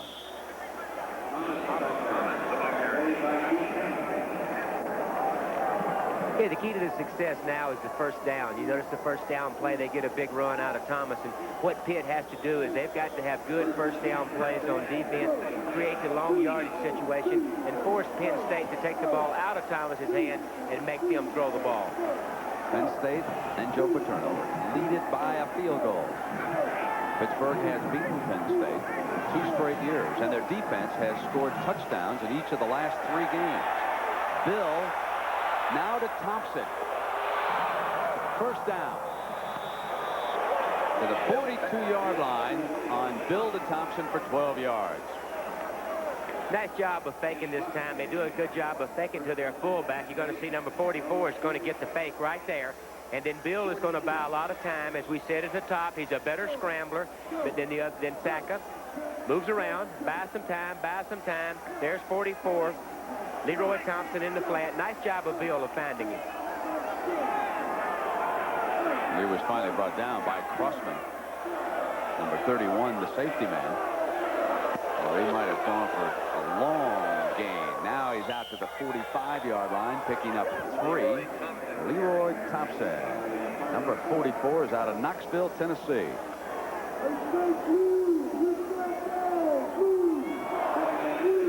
One who got away from Johnny Majors. Of course, Reggie Cobb elected to go to Tennessee.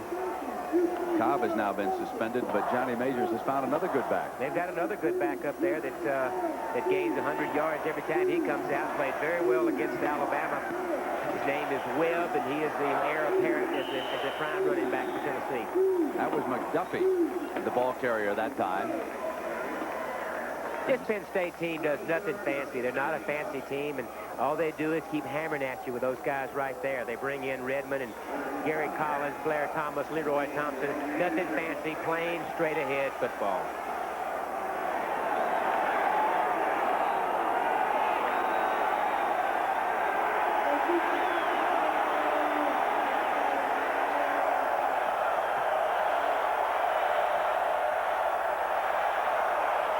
Drop.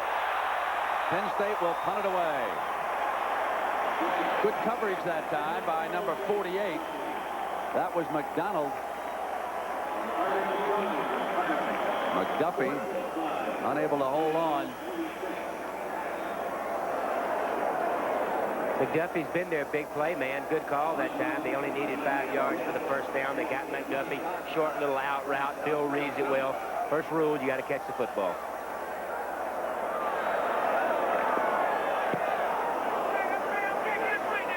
Hampton will let this one bounce, and it'll roll dead inside the 25-yard line. So when you come back, it'll be Pitt's ball. They trail it by 3. Now's the time. Your Chevrolet Geo dealer's the place. The last great deals of the decade. With hundreds in cash back. On Chevy Corsica, Beretta, and the roomy Lumina sedan. And the trucks America loves, from Blazers to F10 pickups. And it really pays to get Snow Geo, the great new line of import-inspired cars. So see your Chevrolet Geo dealer now for great deals on select 89 and 90 models. Before the last great deals of the decade. Our yesterday's news. Presenting Kodacolor Gold 100. I see your true colors shining through. I see your true colors. That's why I love you. So don't be afraid to let them show your true colors. Gold 100 gives you the truest color, the most accurate color of any print film. True colors are beautiful, like a rainbow. Colt 45. Cool. Smooth. Colt 45.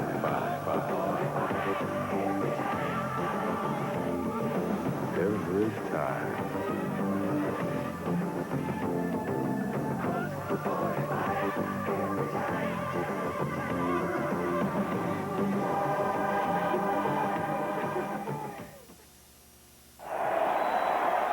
Well, who is the beast of the East? West Virginia was the leader by a half point in the voting for the Lambert Trophy, which is sponsored by the Meadowlands and symbolic of #1 in the East.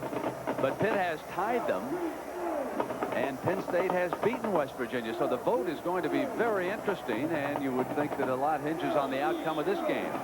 As Alex Van Pelt, their freshman quarterback from San Antonio, by way of West Virginia, is ready to go. The Panthers are down by a field goal. Coming out from their own 24-yard line. Irvin Richards looking for daylight, and Penn State springs him out. Number 25 did the job. That was Willie Thomas. He broke that play up. Downstairs to Leslie. Brent, defensive tackle Mark Spindler just told me that he was hurt on the second play of the game. He was trying to tackle Blair Thomas in the backfield. He planted his right leg, and Thomas came around and hit him. The team positioning, Dr. Fu said, it's not that serious, and he'll be fine for a bowl game. And that bowl game will take him down to El Paso for the John Hancock. They'll be matched against Texas A&M. And he's a big loss in this game, Kenny. You bet he is. He's the guy that they need to keep the pressure on to try to help contain Blair Thomas. Here, Pitt, I think Pitt needs to get the ball out there outside people. Let's see what Van Pelt tries. Drops it over the middle. And big number 88, Lionel Sykes, the 6'4 junior tight end from St. Louis, Missouri.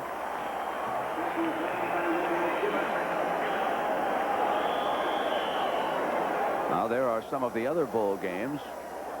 Arkansas, which beat A&M yesterday, heads for the Cotton, and Tennessee. The Orange Bowl will be the big one if Notre Dame wins tonight. But if Miami wins, then the Sugar Bowl will be the biggest if Alabama can beat Auburn. Adam Walker checks into that backfield on 3rd and 1, a tight formation. Off a fake to Walker. He's got to go one-on-one deep for all of it. Incomplete and off Truitt's fingertips. Oh, just a really well-thrown ball. You can't ask for much more than that. Right on the money and about 60 yards in the air. Trying to get the ball out to those outside people. That's what they did. That led to their last touchdown was a big play to Tootin. This time they try to get the big one to Orlando Truitt. On 3rd and 1 from their own 33, Pittsburgh goes for the bundle. And now they'll come back with a greenfield punt. Penn State sets the return, and McDuffie chases it back inside the 15, fields it on the big hop. In trouble and down at the 6-yard line.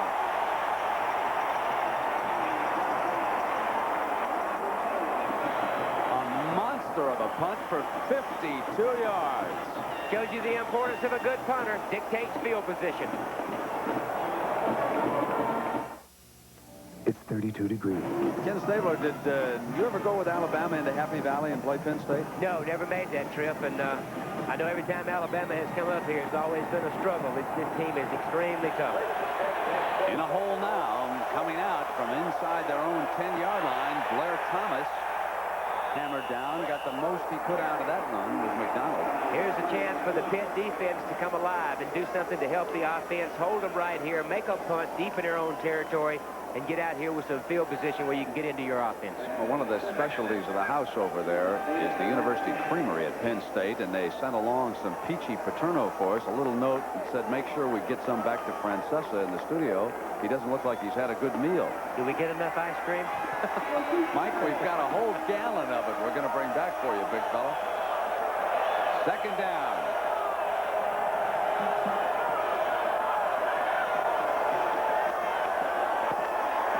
Dill flips it to McDuffie.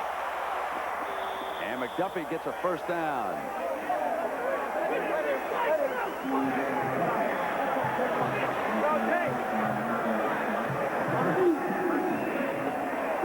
.9:19 to go. Penn State trying to come out here. Nice conservative call that time, Brent, to get the ball in the hands of the big play receiver. Little swing pass, not a very dangerous pass to throw, safe conservative call, and it puts it in the hands of a guy that can do something with it.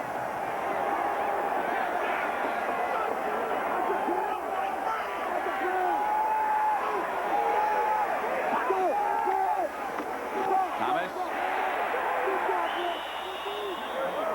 Leading that charge was Richard Allen, number 96. He's a sophomore from Cleveland. Is that who went in to replace Spindler? Spindler's replacement. Big shoes to fill, too. Spindler's a guy that anchors that defensive line, applies the pressure to the quarterback, runs from sideline to sideline, making plays. They'll probably run a lot of stuff at him and test his mettle here in the second half. We'll see what 96 is made of against this Penn State offense. 13-10. Penn State with the ball and the lead. 2nd and 11. Daka spends a timeout for some reason. You mean Bill? Bill, sorry. Tom Bill uses a timeout.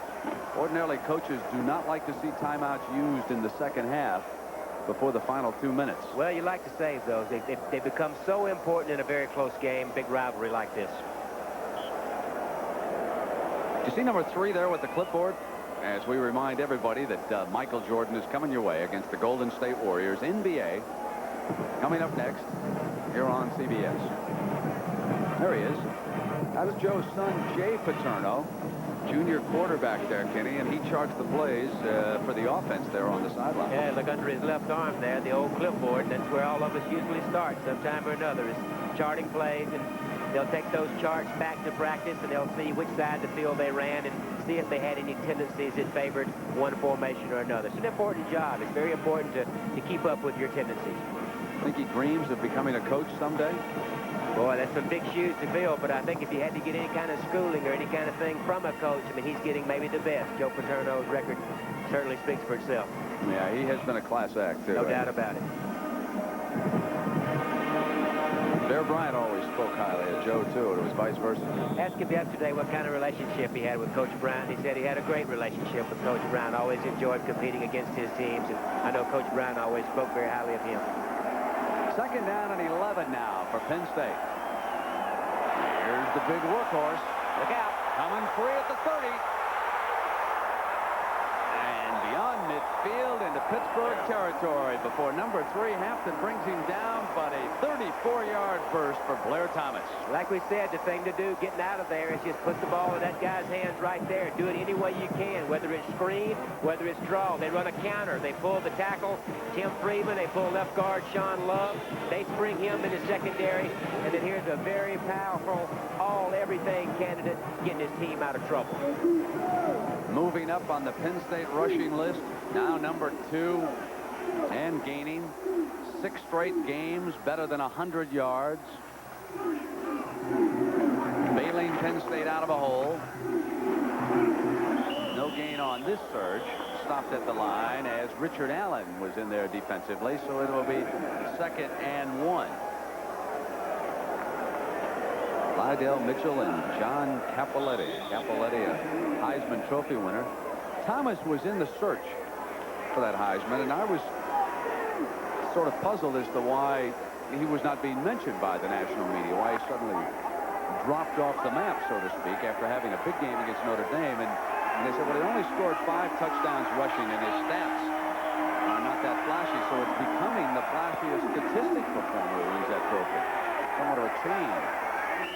Thomas dancing that time. I can remember when Paul Hornung won it with a losing team. 2-8 record, I think, the year that he won it.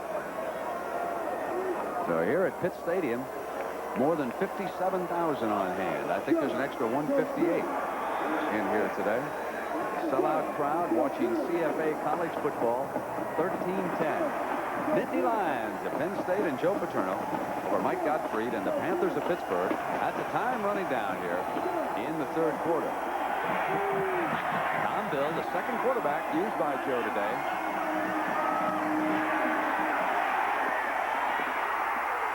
fumble? Yes, it is. And it doesn't matter because he got it in the air. That was Alonzo Hampton who got it. So that's going to be an interception. If it wasn't a fumble recovery, it would have been an interception.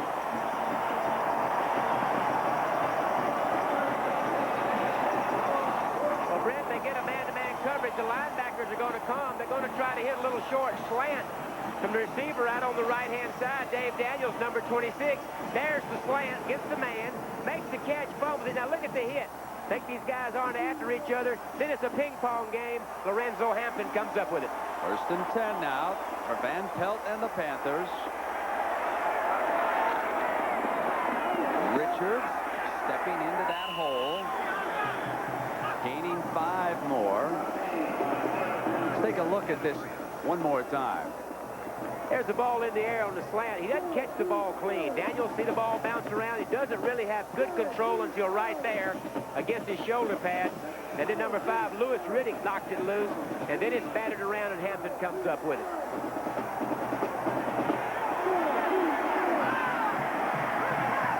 There's the man who gave Pittsburgh the ball back and stopped that drive. Off a 2nd and 5, Richards with the quick slant. Close to the 1st down. Want to be very close. It'll depend on where they spot it.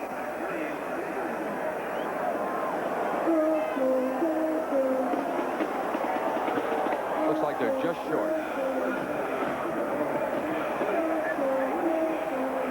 D. Dowis trying to bring the Air Force back against Utah today.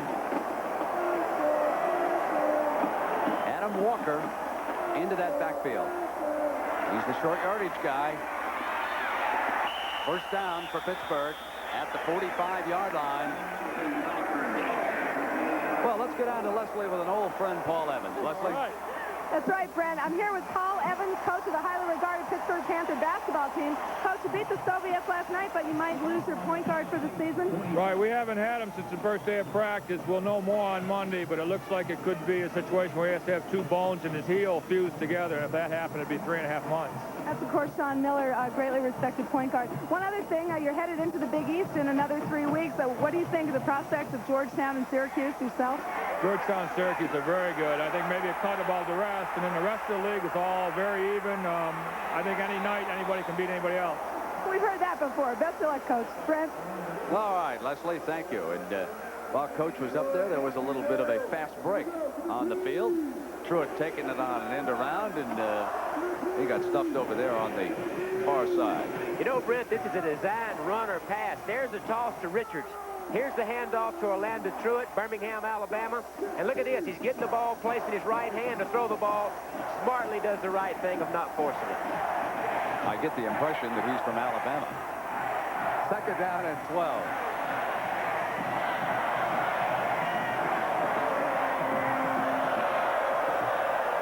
Richards is back, and he was just tripped up. He started to break free, and he went down after a 2-yard gain. It will be 3rd and 10. Kenny, did you get an opportunity, speaking of college basketball, to watch Kansas win the NIT last night? Watch Kansas play, and they really move the ball around. Really a good passing team that goes to the boards really well. Randall looks like he's an exciting player, and I think they'll be someone to contend with all year. Roy Williams steps into that troubled program, and he's doing a spectacular job beating LSU, UNLV, and St. John's for the title. Be interesting to see how high they jump up in the polls. All right, 3rd and 10 here for Pitt against Penn State. Throw incomplete. Overled Henry Tootin, number 81, or he'd had the quick 6. Good job of Van Pelt by reading things and seeing that he had the coverage that he wanted, had the man open, but look what makes it happen. Watch number 31 putting the pressure on like he has all year long. As Andre Collins is the guy who's going to be in Van Pelt's face right there, makes him throw the ball before he wants to. There's the result, incomplete. So into punt, Greenfield. They boomed one, and Range goes back to return this one. So Range is in to return this punt. Left-footed. Range lets it bounce. It's inside the 5, and great coverage that time. Number 16 getting in there, Robert Bradley, a defensive back, downing a 42-yard punt. Boy, is Greenfield keeping Penn State in a hole. Another one of the Collins family, one of 19 children. You can just, number 23, he knows how to squeeze into a pack and get into that huddle there. That's Jerry Collins. Little guy. Andre must have pushed him away from the table when he was young. There's the big brother. 5'8", 185. Jerry's into that wishbone look that they show. Dangerous situation here. They come with the main man, Thomas. Well, you love to see a back, what he does after he's hit initially. 3 yards, but he came free again, Kenny. Always falling forward, always second effort, leg drive. That's the difference between the good and the great backs.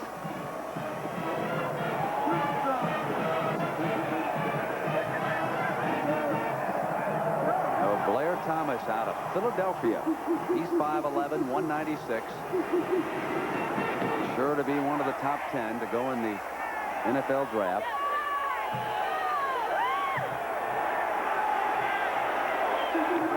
Nice fake by Bill.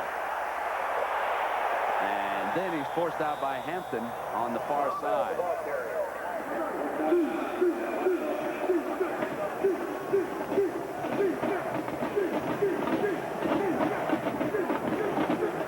Well, at the conclusion of our college football telecast, we'll select the Chevrolet Most Valuable Player of the Game from both of these fine teams, and Chevrolet will donate a $1,000 scholarship to the General Scholarship Fund of each school. Great program that Chevrolet has had going over the years for college football and basketball players. Bill brings Penn State to the line. 3rd and 4. Incomplete. Penn State forced the punt. And Terry Smith claiming that he was interfered with.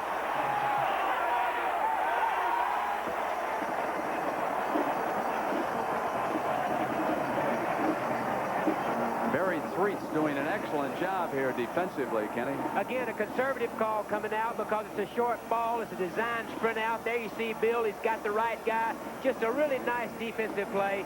Good coverage by Treats, number 45. Hampton is back. He could give the Panthers great field position now with any kind of a return. Penn State leading it by 3. Kelkowski standing back in his own end zone. Needs a good snap. Got one. Hampton dances free and gets to the 38-yard line. Here's the opportunity the Panthers have been waiting for. His punter, Brian Greenfield, has really given them an opportunity to get back in the game. Last 2 series, kicked them down inside of their 10-yard line. The defense does their job by holding, giving the offense the good field position. Now it's time for the offense to do their part.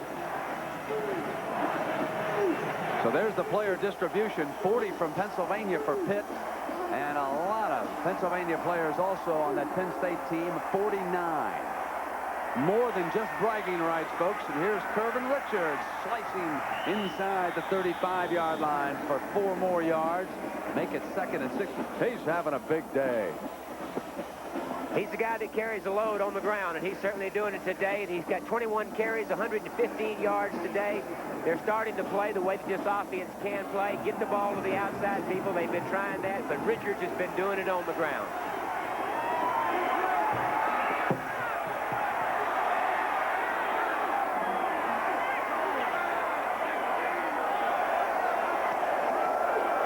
Richards, short of the first down. Andre Collins, number 31.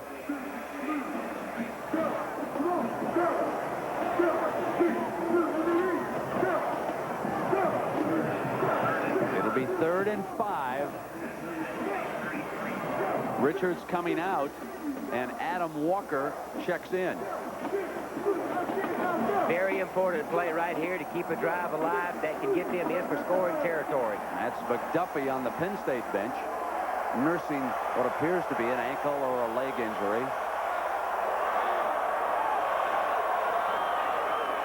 They ran the draw with Walker reaching toward the first down, but he may have been stopped short by Andre Collins. A huge play by 31.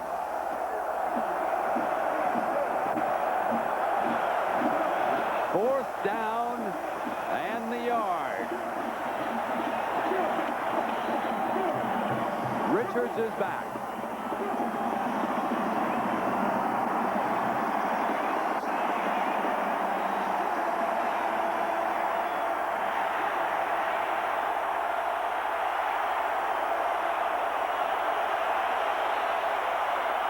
And a timeout is used by Van Pelt. He couldn't get the formation right. Well, you see him say something to his tight end right there, number 86, I think, Eric Seaman. The tight end, no, I'm sorry, it's 88, it's Lionel Sykes. Looked like he whispered something into his ear, maybe lined up on the wrong side of the formation.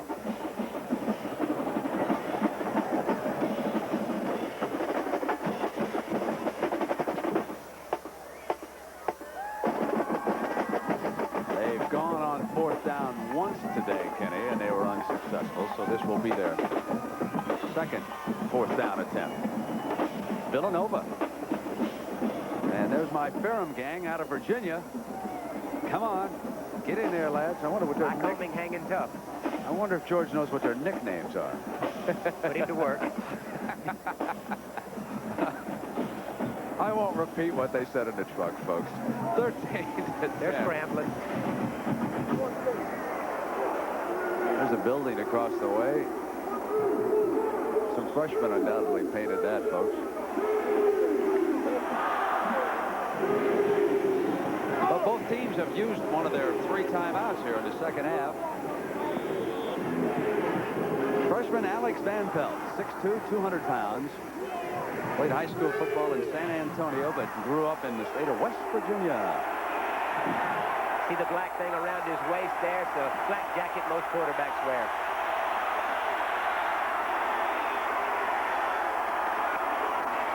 Richards, first down. Penalty flag comes down from the far side.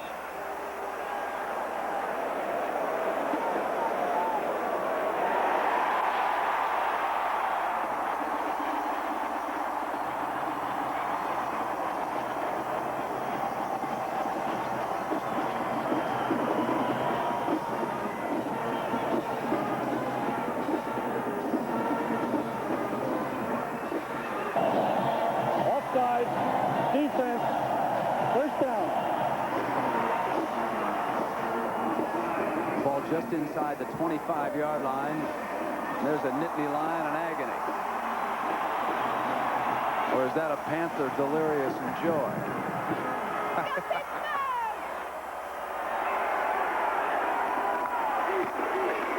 Fumble picked up by Van Pelt, and he is down at the 35. Richards lost it, and Van Pelt saves it.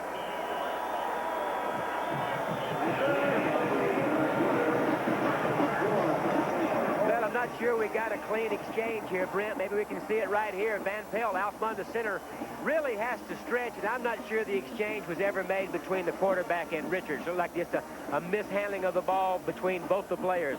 Here you see Richards coming out of the eye. He stretches.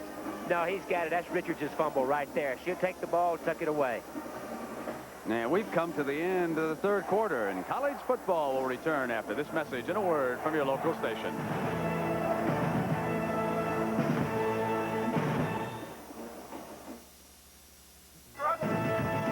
CBS Sports coverage of today's CFA game is sponsored by Isotoner Gloves for Men. The perfect gift because they're the perfect fit. GMAC, the financial services people from General Motors. And by Smooth Operator wet-dry razors from Panasonic. Electric razors used with water and lather. Well, with Ken Stabler and Leslie Visser, I'm Brent Musburger. We start the fourth quarter here in Pitt Stadium with a 2nd and 21 for the Panthers. The ball is at the Penn State 35-yard line. They must go to the 8-yard line for a first down. They trail it by 3.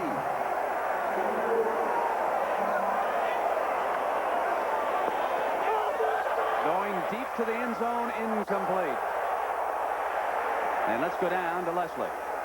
Brent, Penn State wide receiver O.J. McDuffie said that he was cutting across the field and he planted his right foot and sprained his ankle. He said he doesn't think he'll be back for the rest of the game. Thanks, Leslie. Jackson was being covered. Reggie Williams in the end zone, also number 2. Now it is 3rd and 21. It's a whole bunch. Would you throw underneath here, Kenny, and just try to get the tying field goal? I think you anticipate zone and throw something underneath. He comes to the near side, incomplete. Henry Tootin was the intended receiver.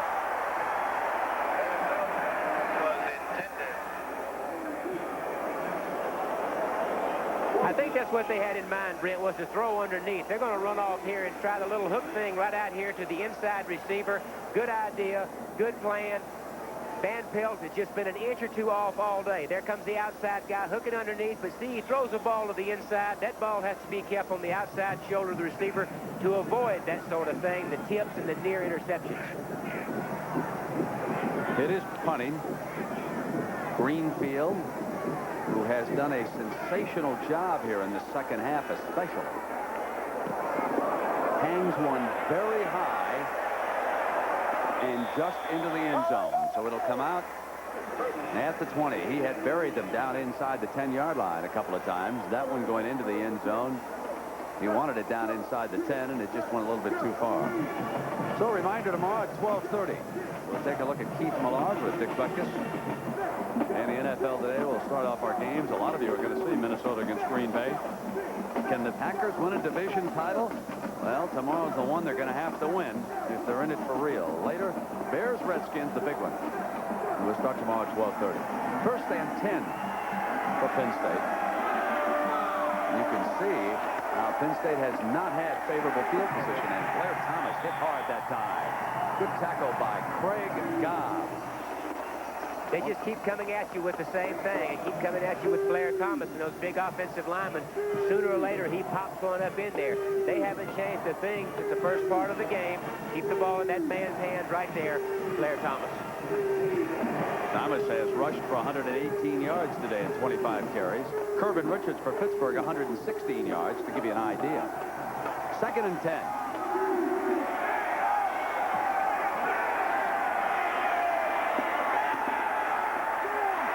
Pressure, Bill steps out of bounds. He'll take a loss. Goes out of bounds, so it'll leave Penn State with a long 3rd down. 3rd and 17, and he was pursued by Smith and Allen.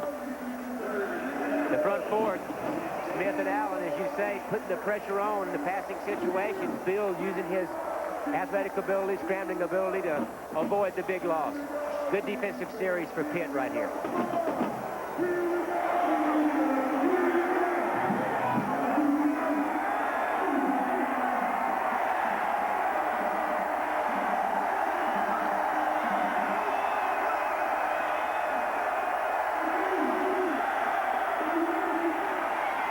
Blair Thomas gets 3 of it back. But Penn State forced the punt, and then they'll turn it back over to Van Pelt.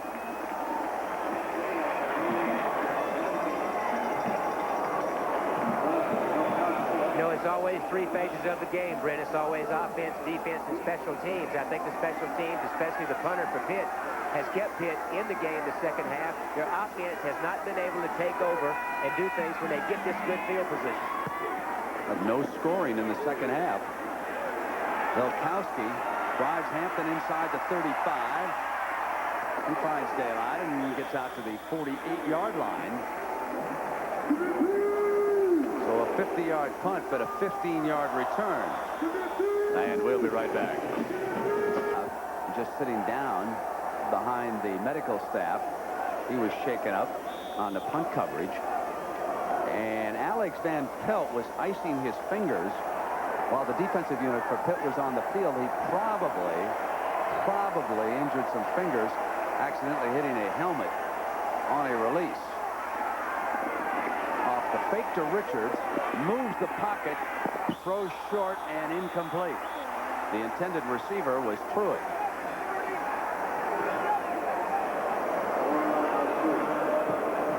So Michigan bangs in another touchdown to make that one 21-12. And in case you were not with us in the first half, Tony Sacker threw that touchdown pass, which made it 7-0 quickly. It was 10-0. Tarassi's 19-yarder. Then back came the Panthers.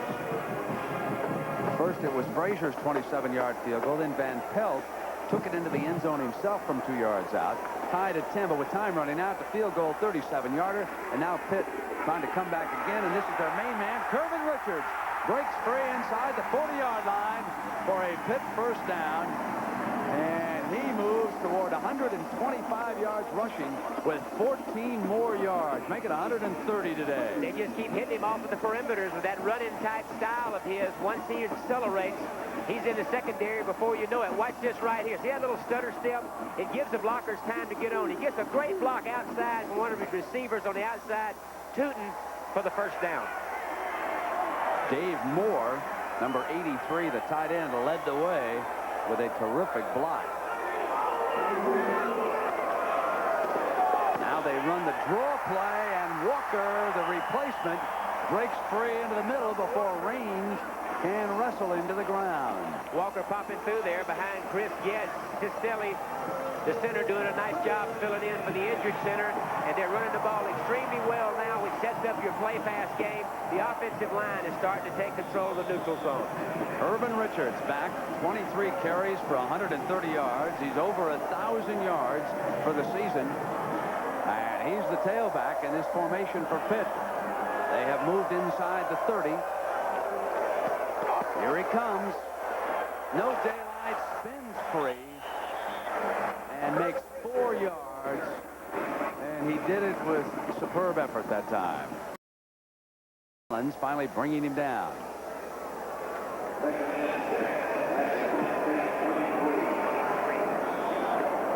Now they'll bring him out and send Walker in.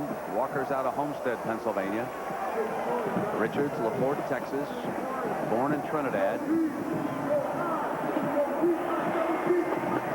2nd and 6.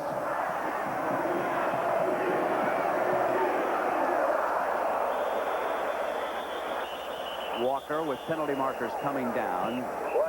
Might have been motion on Pittsburgh that time.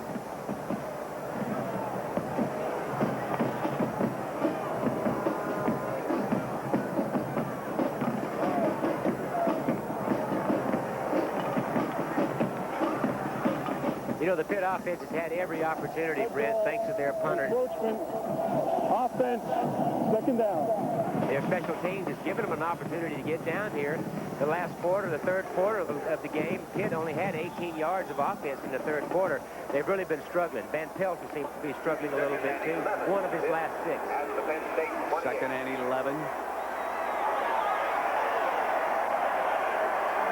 They must get to the 16-yard line for a first down. They'll swing it out to the side to Redmond. He's short of the 30-yard line. So it's negative yardage that time. They lose 3 more.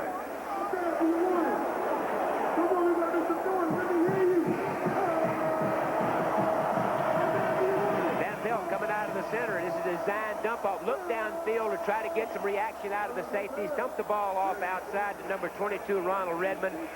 But there's Reggie Givens playing the ball, playing the way you should. String it out, use the sidelines as an extra man, and make the play.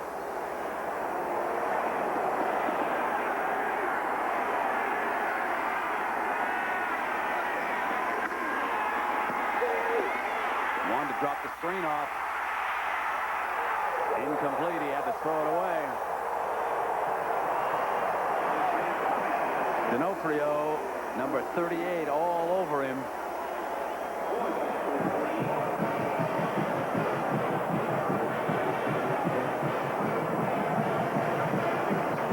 D'Onofrio is one of the linebackers that they will use in passing situations. They will put him down and rush the passer. Best pass rusher of the linebacking core. Put the heat on, and Van Pelt has to throw it away. Pittsburgh will try a long field goal here by Frazier. This the 48-yarder, so it would be the longest of his career.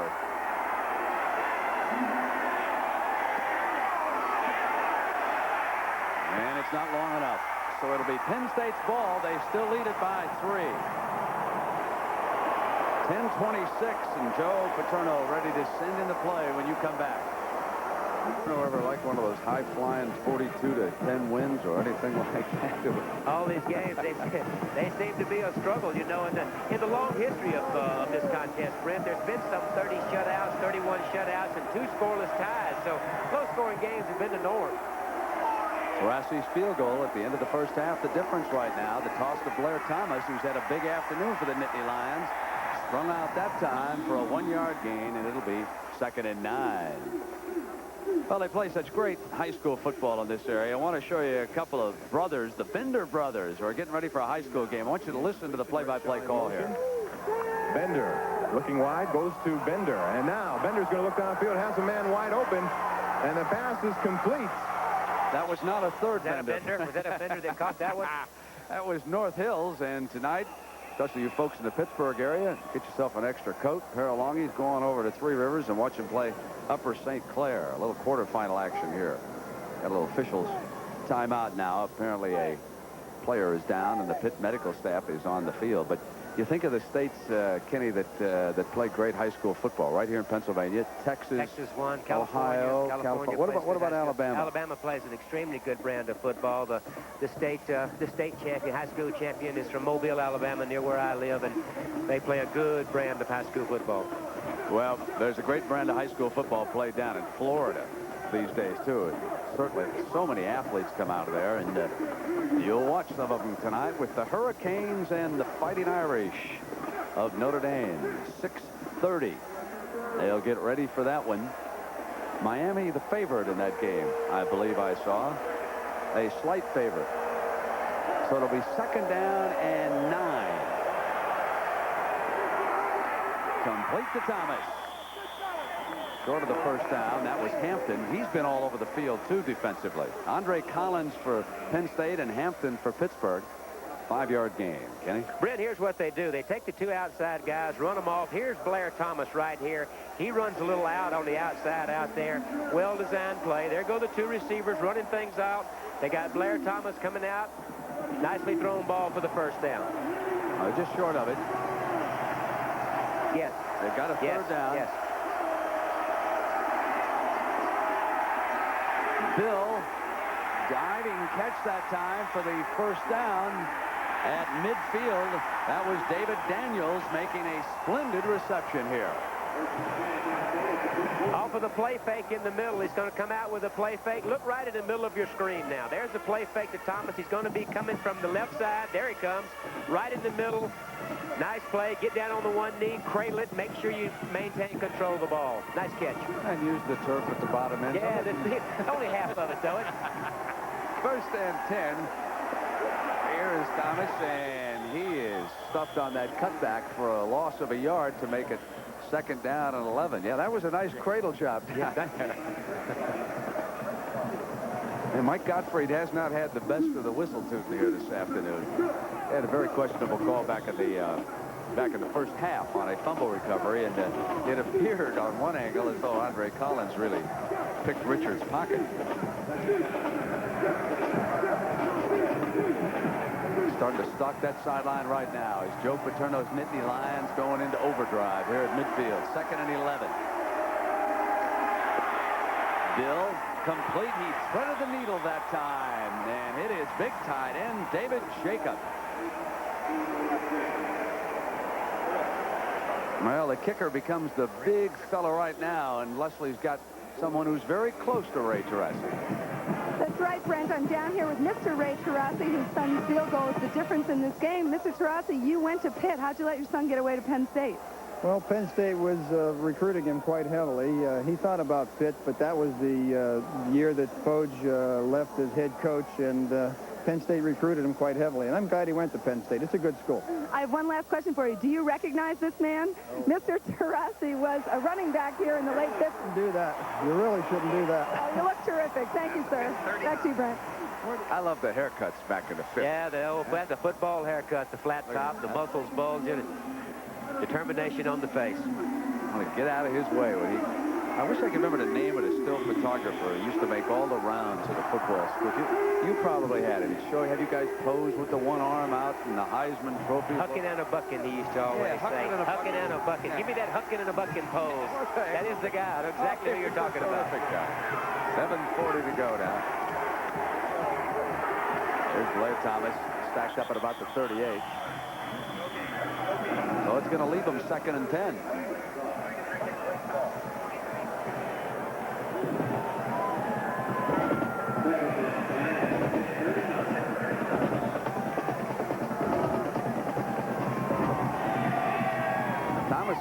Figures now are pretty impressive, Kenny. 29 carries for 122 yards. The workhorse, as usual, for this team. They just keep banging him in there behind that big offensive line, and eventually he will pop one. Nice job by the quarterback of leading this team the second half. They sent him out as a receiver this time. Bill couldn't pick him up. Fumble recovered by Penn State. Ooh, the safety valve. I believe that was Carnell Smith right there, 91, who jammed that ball free. And let's see if that wasn't Timmy Freeman, the tackle, who got down on that. Bill had something working with the underneath man, was not able to see him, and then here comes the pressure after he runs out of time. Put the ball away. Right there when you're in traffic, tuck the ball away, fall on the ball. Don't turn the ball over with the game in the balance like it is here. Yeah, that was big Tim Freeman who thundered down on it to save it. 3rd and long, but Penn State will take it. Pittsburgh wanting to hold here and force a punt as we come down toward the 5-minute mark.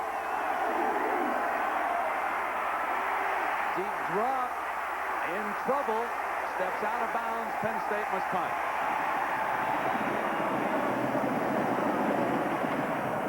Brent, they tried to run a screen pass, and against man-to-man coverage, a screen is not going to work very well because the linebackers are going to be locked onto your offensive backs.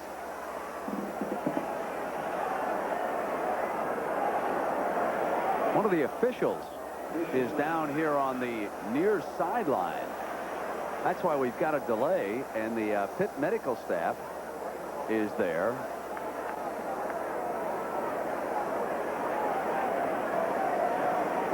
There you can see the referee in the white cap looking down at his fallen colleague. I think accidentally one of the players rolled up on him over here on the sideline. Bob Mattina, our director, has a replay that we can take a look at. Look at the far right there. You see the black hat? You can just barely make it out. He's watching the play, and they're rolling up on him, and that's who is down.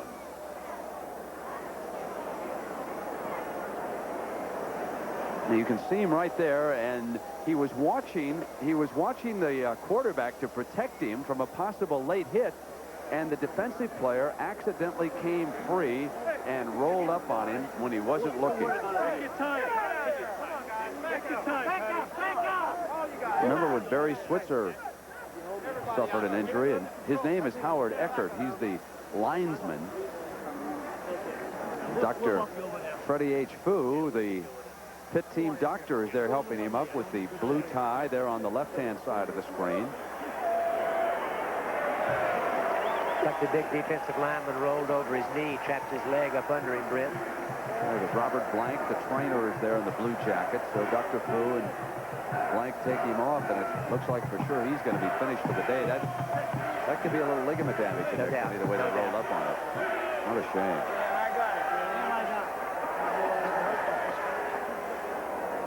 So now they will continue with a shorthanded crew, and the referee, while you were away there for a moment looking at the official who was down, he went around to the rest of the crew and said, "This is what your increased responsibilities will be now."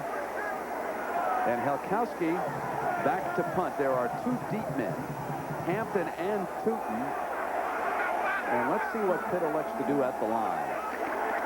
They're going to come after it, and he gets it off and hangs a beautiful punt high. Hampton with a fair catch at the 13-yard line.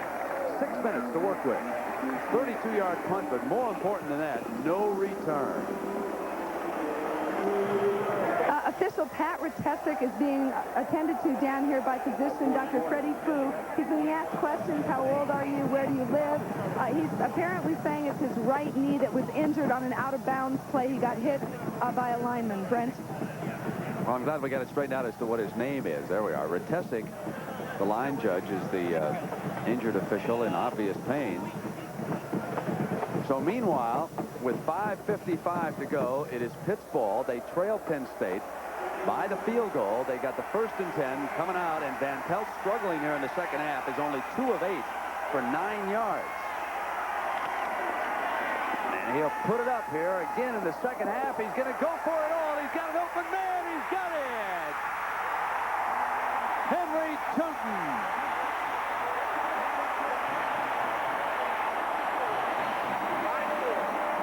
A 54-yard pass from Alex Van Pelt to Henry Tootin of Camden, New Jersey. And Kenny, the Panthers are in business. They are in business, and the reason they use a play fake with this is that maybe the defensive back will be looking in the backfield. Now, whether or not he did, who knows? But look at this pass, just right on the money. They've been working on this guy most of the day. They finally get an opportunity to get the ball behind Hernan Henderson, number 40. Tootin makes the play, and they're in business. Gets the ball to the Penn State 32-yard line, and then on 1st down they run Walker, and it's a great hit over there by Darren Perry, the junior out of Chesapeake, Virginia. Boy, did number 9 smack him down. Brent, I think we'll see the same thing we've been seeing all game. They're going to put the ball in Kirby Richards' hands out of the backfield. If they throw the ball, let's look for the tight end to come underneath of the back of the receivers, underneath of Penn State's zone.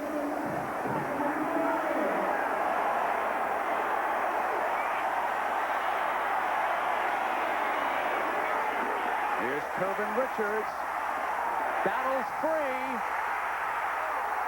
What a great run inside the 15-yard line. Magnificent effort.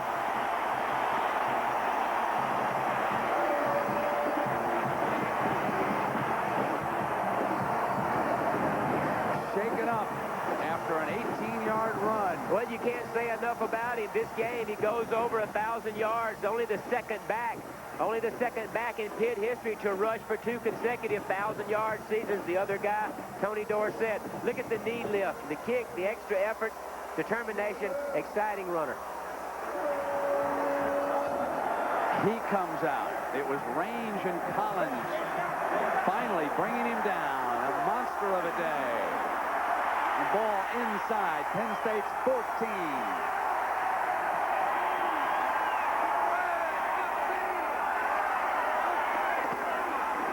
Walker steps in, breaks free at the 5, touchdown, but hold it, there's a penalty flag down. We'll check the penalty.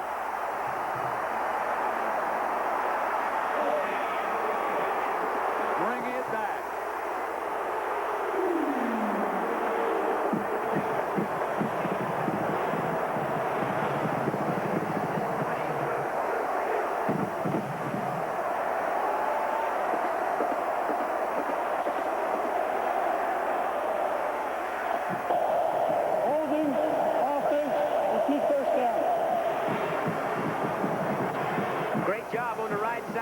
Cherpek 73, Mike Lavario number 76 to spring him loose. And then once he gets in the secondary, watch the cut he makes it right there. Watch that cut outside he makes right there, bouncing it out, and then gets that body lean into the end zone, but call back. But back on Penn State's 24. They can get a 1st down at the Penn State 3. And Walker, tripped up on the handoff, goes down. They're without their big runner, Kirby Richards, who was shaken up on his run.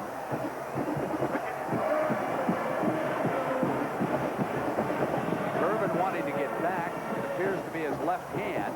It's 2nd and 24 for Van Pelt. Reggie Williams split way to the left.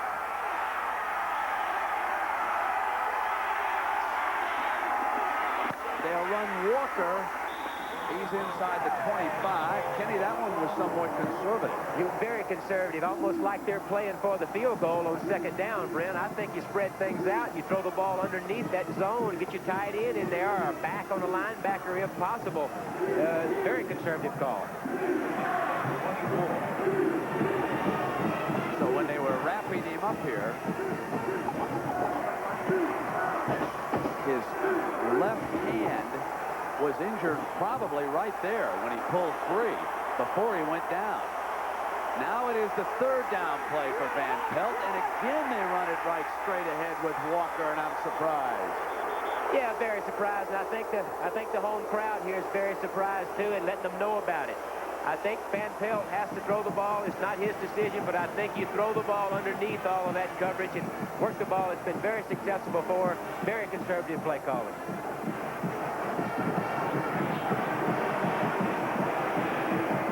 .240 to go in the fourth. This field goal, if successful, will tie it up. The 40-yarder is on its way. And the game is tied with 2:23 to go.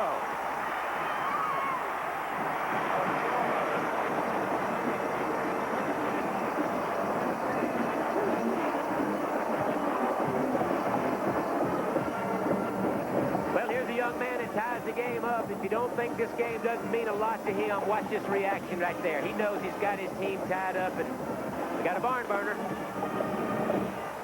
Go with arch rivals Penn State and Pittsburgh tied at 13 with Kenny Stabler. I'm Brent Musburger.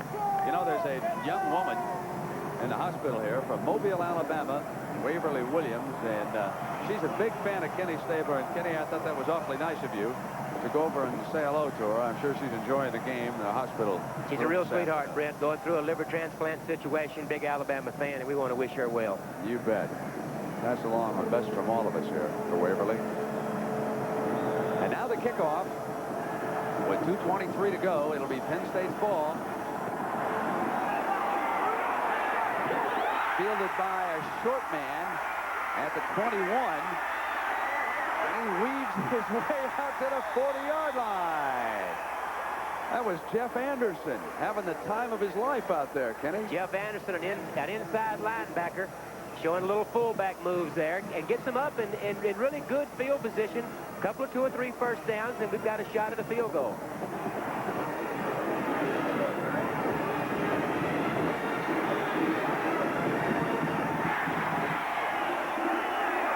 Ball just short of the Penn State 40-yard line. Bill will put it up on first down, throwing to the far side, incomplete. It'll be 2nd and 10. Blair Thomas came out of the backfield, and Threets defended him on that sideline. It'll be 2nd and 10 for the Nittany Lions. 2:10 on the clock. Trying to get the matchup they wanted with Thomas on a linebacker, but played very well by the linebacker shutting that down. But that is the matchup that you want to get against this man-to-man coverage. And I was just going to say that both teams have used the timeout already, so each down to 2 now. 2nd and 10. Bill going deep, incomplete. Terry Smith, the intended receiver, number 8.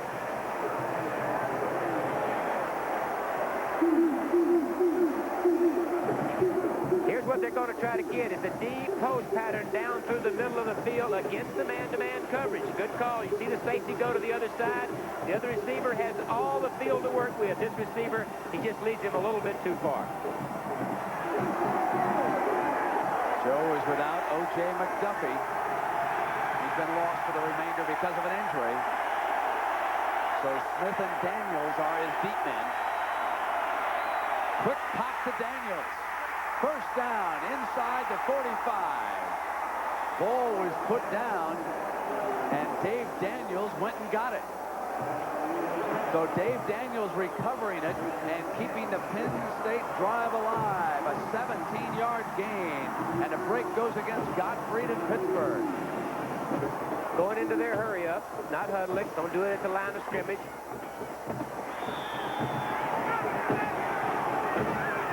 There you see Saka shouting the signals. Now he spins the timeout, Brent. So Tom Bill will go over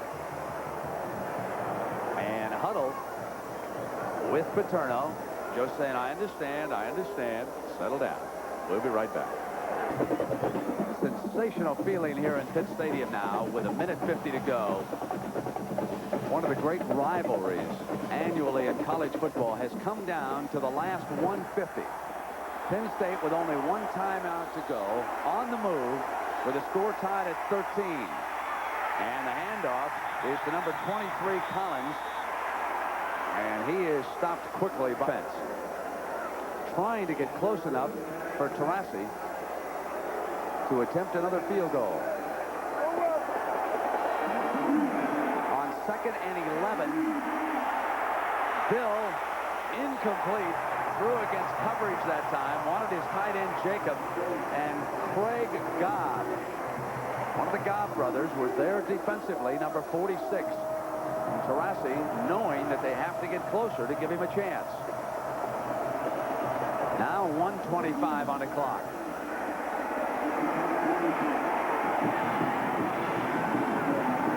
See the substitutions coming in from both sides. Receivers from Penn State bring in the plays, and then, of course, they get their pass defensive people for Pitt on the field. 3rd down. Drops it off to Thompson down the near side. He's gone at the 25, inside the 20, down to the 13-yard line.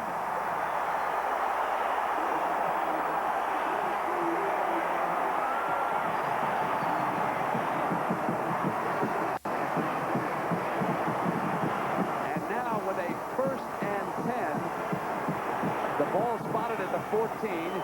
Joe Paterno will attempt to run out the clock and then kick his field goal.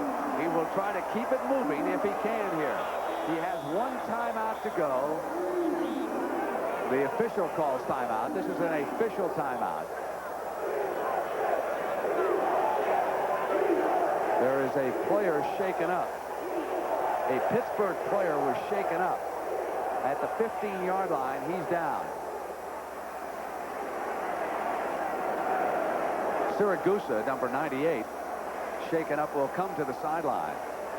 So, you know, Kenny, great play calling by Penn State. They've been throwing the ball to Blair Thomas, and that time they used Leroy Thompson. Good play selection. They got the zone coverage. It's normally a man-to-man situation with Pitt, but because of the long yardage, it was 3rd and about 10 or 12, something like that. Expect the zone. They got the zone. Very good play against that. A screen into the short side of the field. Nice call. That's coming up next, right after the final minute here from Pittsburgh.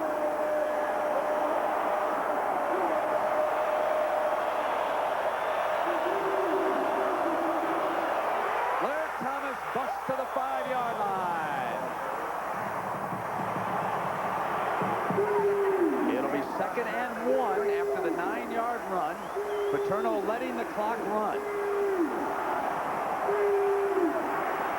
Pittsburgh trying to hold on. Thompson to the 2. He spends his last time out, Brett. 17 seconds to go. Remember how tough that ending was against Alabama. He was trying to get position for the winning field goal.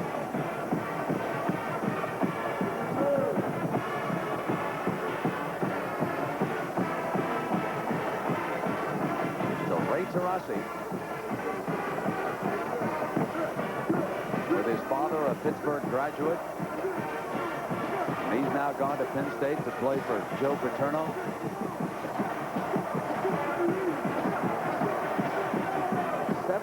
Seconds. And the ball is at the 3-yard line. Paterno trying to kill the clock and win the game. Try to win the game and leave the other team with absolutely no time to do anything. They get down there this time, Brent, and I just think you have to look at Roger Duffy and Dave Zott, the right guard, and Sean Love. They have really taken control of the line of scrimmage this series and nailed the ball, drove the ball right down their throat. Well, the offensive line started over toward the sideline, and then they retreated.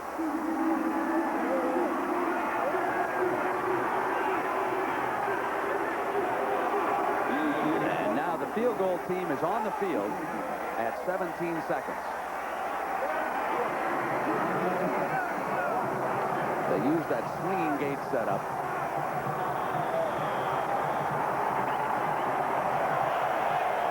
Markowitz is the holder. And this time, Gottfried will use a timeout. Had to use those timeouts to let that kicker go over there and think about it a little bit. He probably won't need that timeout with that much time left, so let's let him think about it. Yeah, well, they do, Kenny. We remind everybody. The NBA is next. Well, Ray thinking about what he has to do, and there's his father who's probably more nervous than he is. That's exactly right. You know, he's got a lot of nerves going from now. Would like to see his son really hit this, and he's already proud of it, but it would even make him more proud.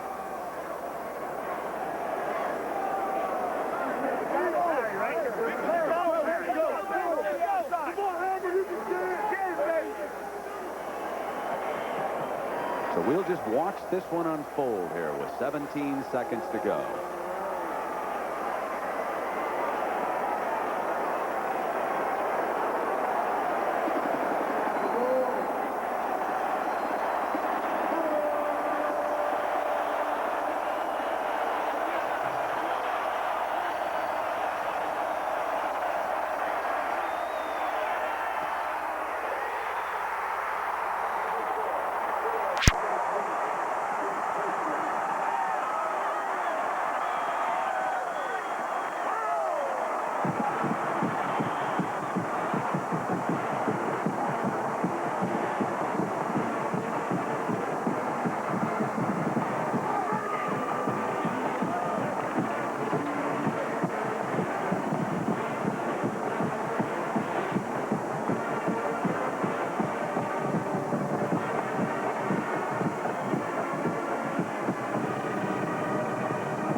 Another one of those great moments, Kenny, in a marvelous rivalry. It's fun to sit back, as you say, just sit back and watch all the emotion and the excitement. So Penn State leading Pittsburgh here, 16-13. 13 ticks left on that clock. Time enough for a miracle. It would be a miracle. I think you can look for Penn State on the kickoff here, Brent, to not have the normal kickoff, the high kickoff deep into the end zone or deep in their territory. Look for him to kick a line drive down through the middle of the Pitt players. What that does is destroy all the blocking combinations.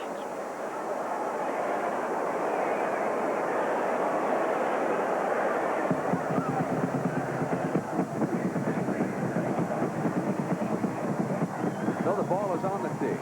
For Tarasi, who's kicked 3 field goals here this afternoon. He told Leslie yesterday that he had a dream that he was going to kick 4.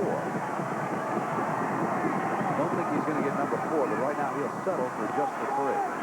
Kicks that line drive like you thought on the ground, and it'll be down right there at the 16-yard line with 11 seconds to go.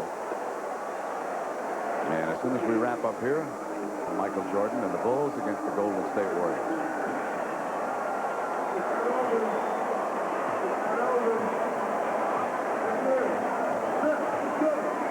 I think the only thing you can hope for here, Brent, is, of course, the Hail Mary. Throw it up, hope you get some kind of miraculous reception or an interference call of some sort.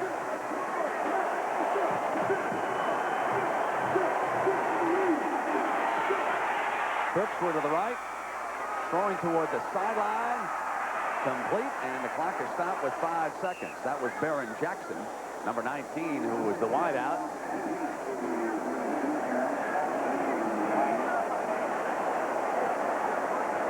There was a penalty flag. A personal foul against Penn State. Is that what the initial sign is here?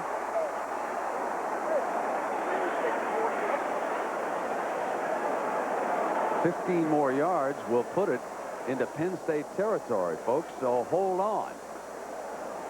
We got 5 seconds, and Van Pelt will try to get it down toward the end zone. That's exactly what the situation is.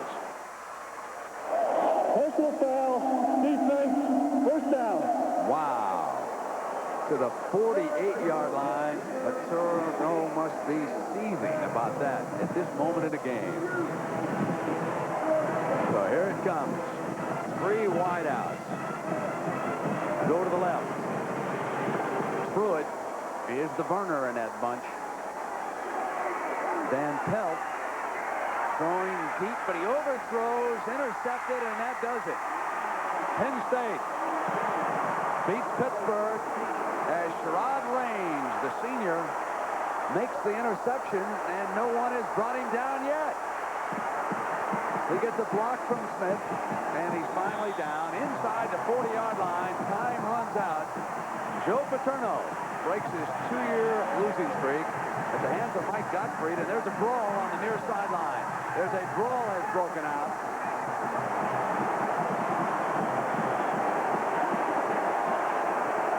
That's nasty, too. Everybody's involved.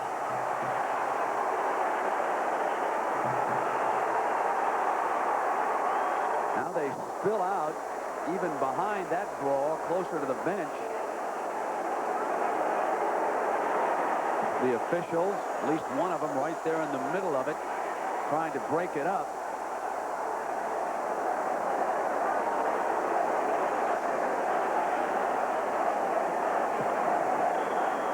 Now the coaches have gone over. Let's go down to Leslie with Joe Paterno. Leslie. Coach, another wild, emotional game against Pittsburgh with a little bit of a sour ending. Well, that's too bad. You know, it's a really hard-fought football game.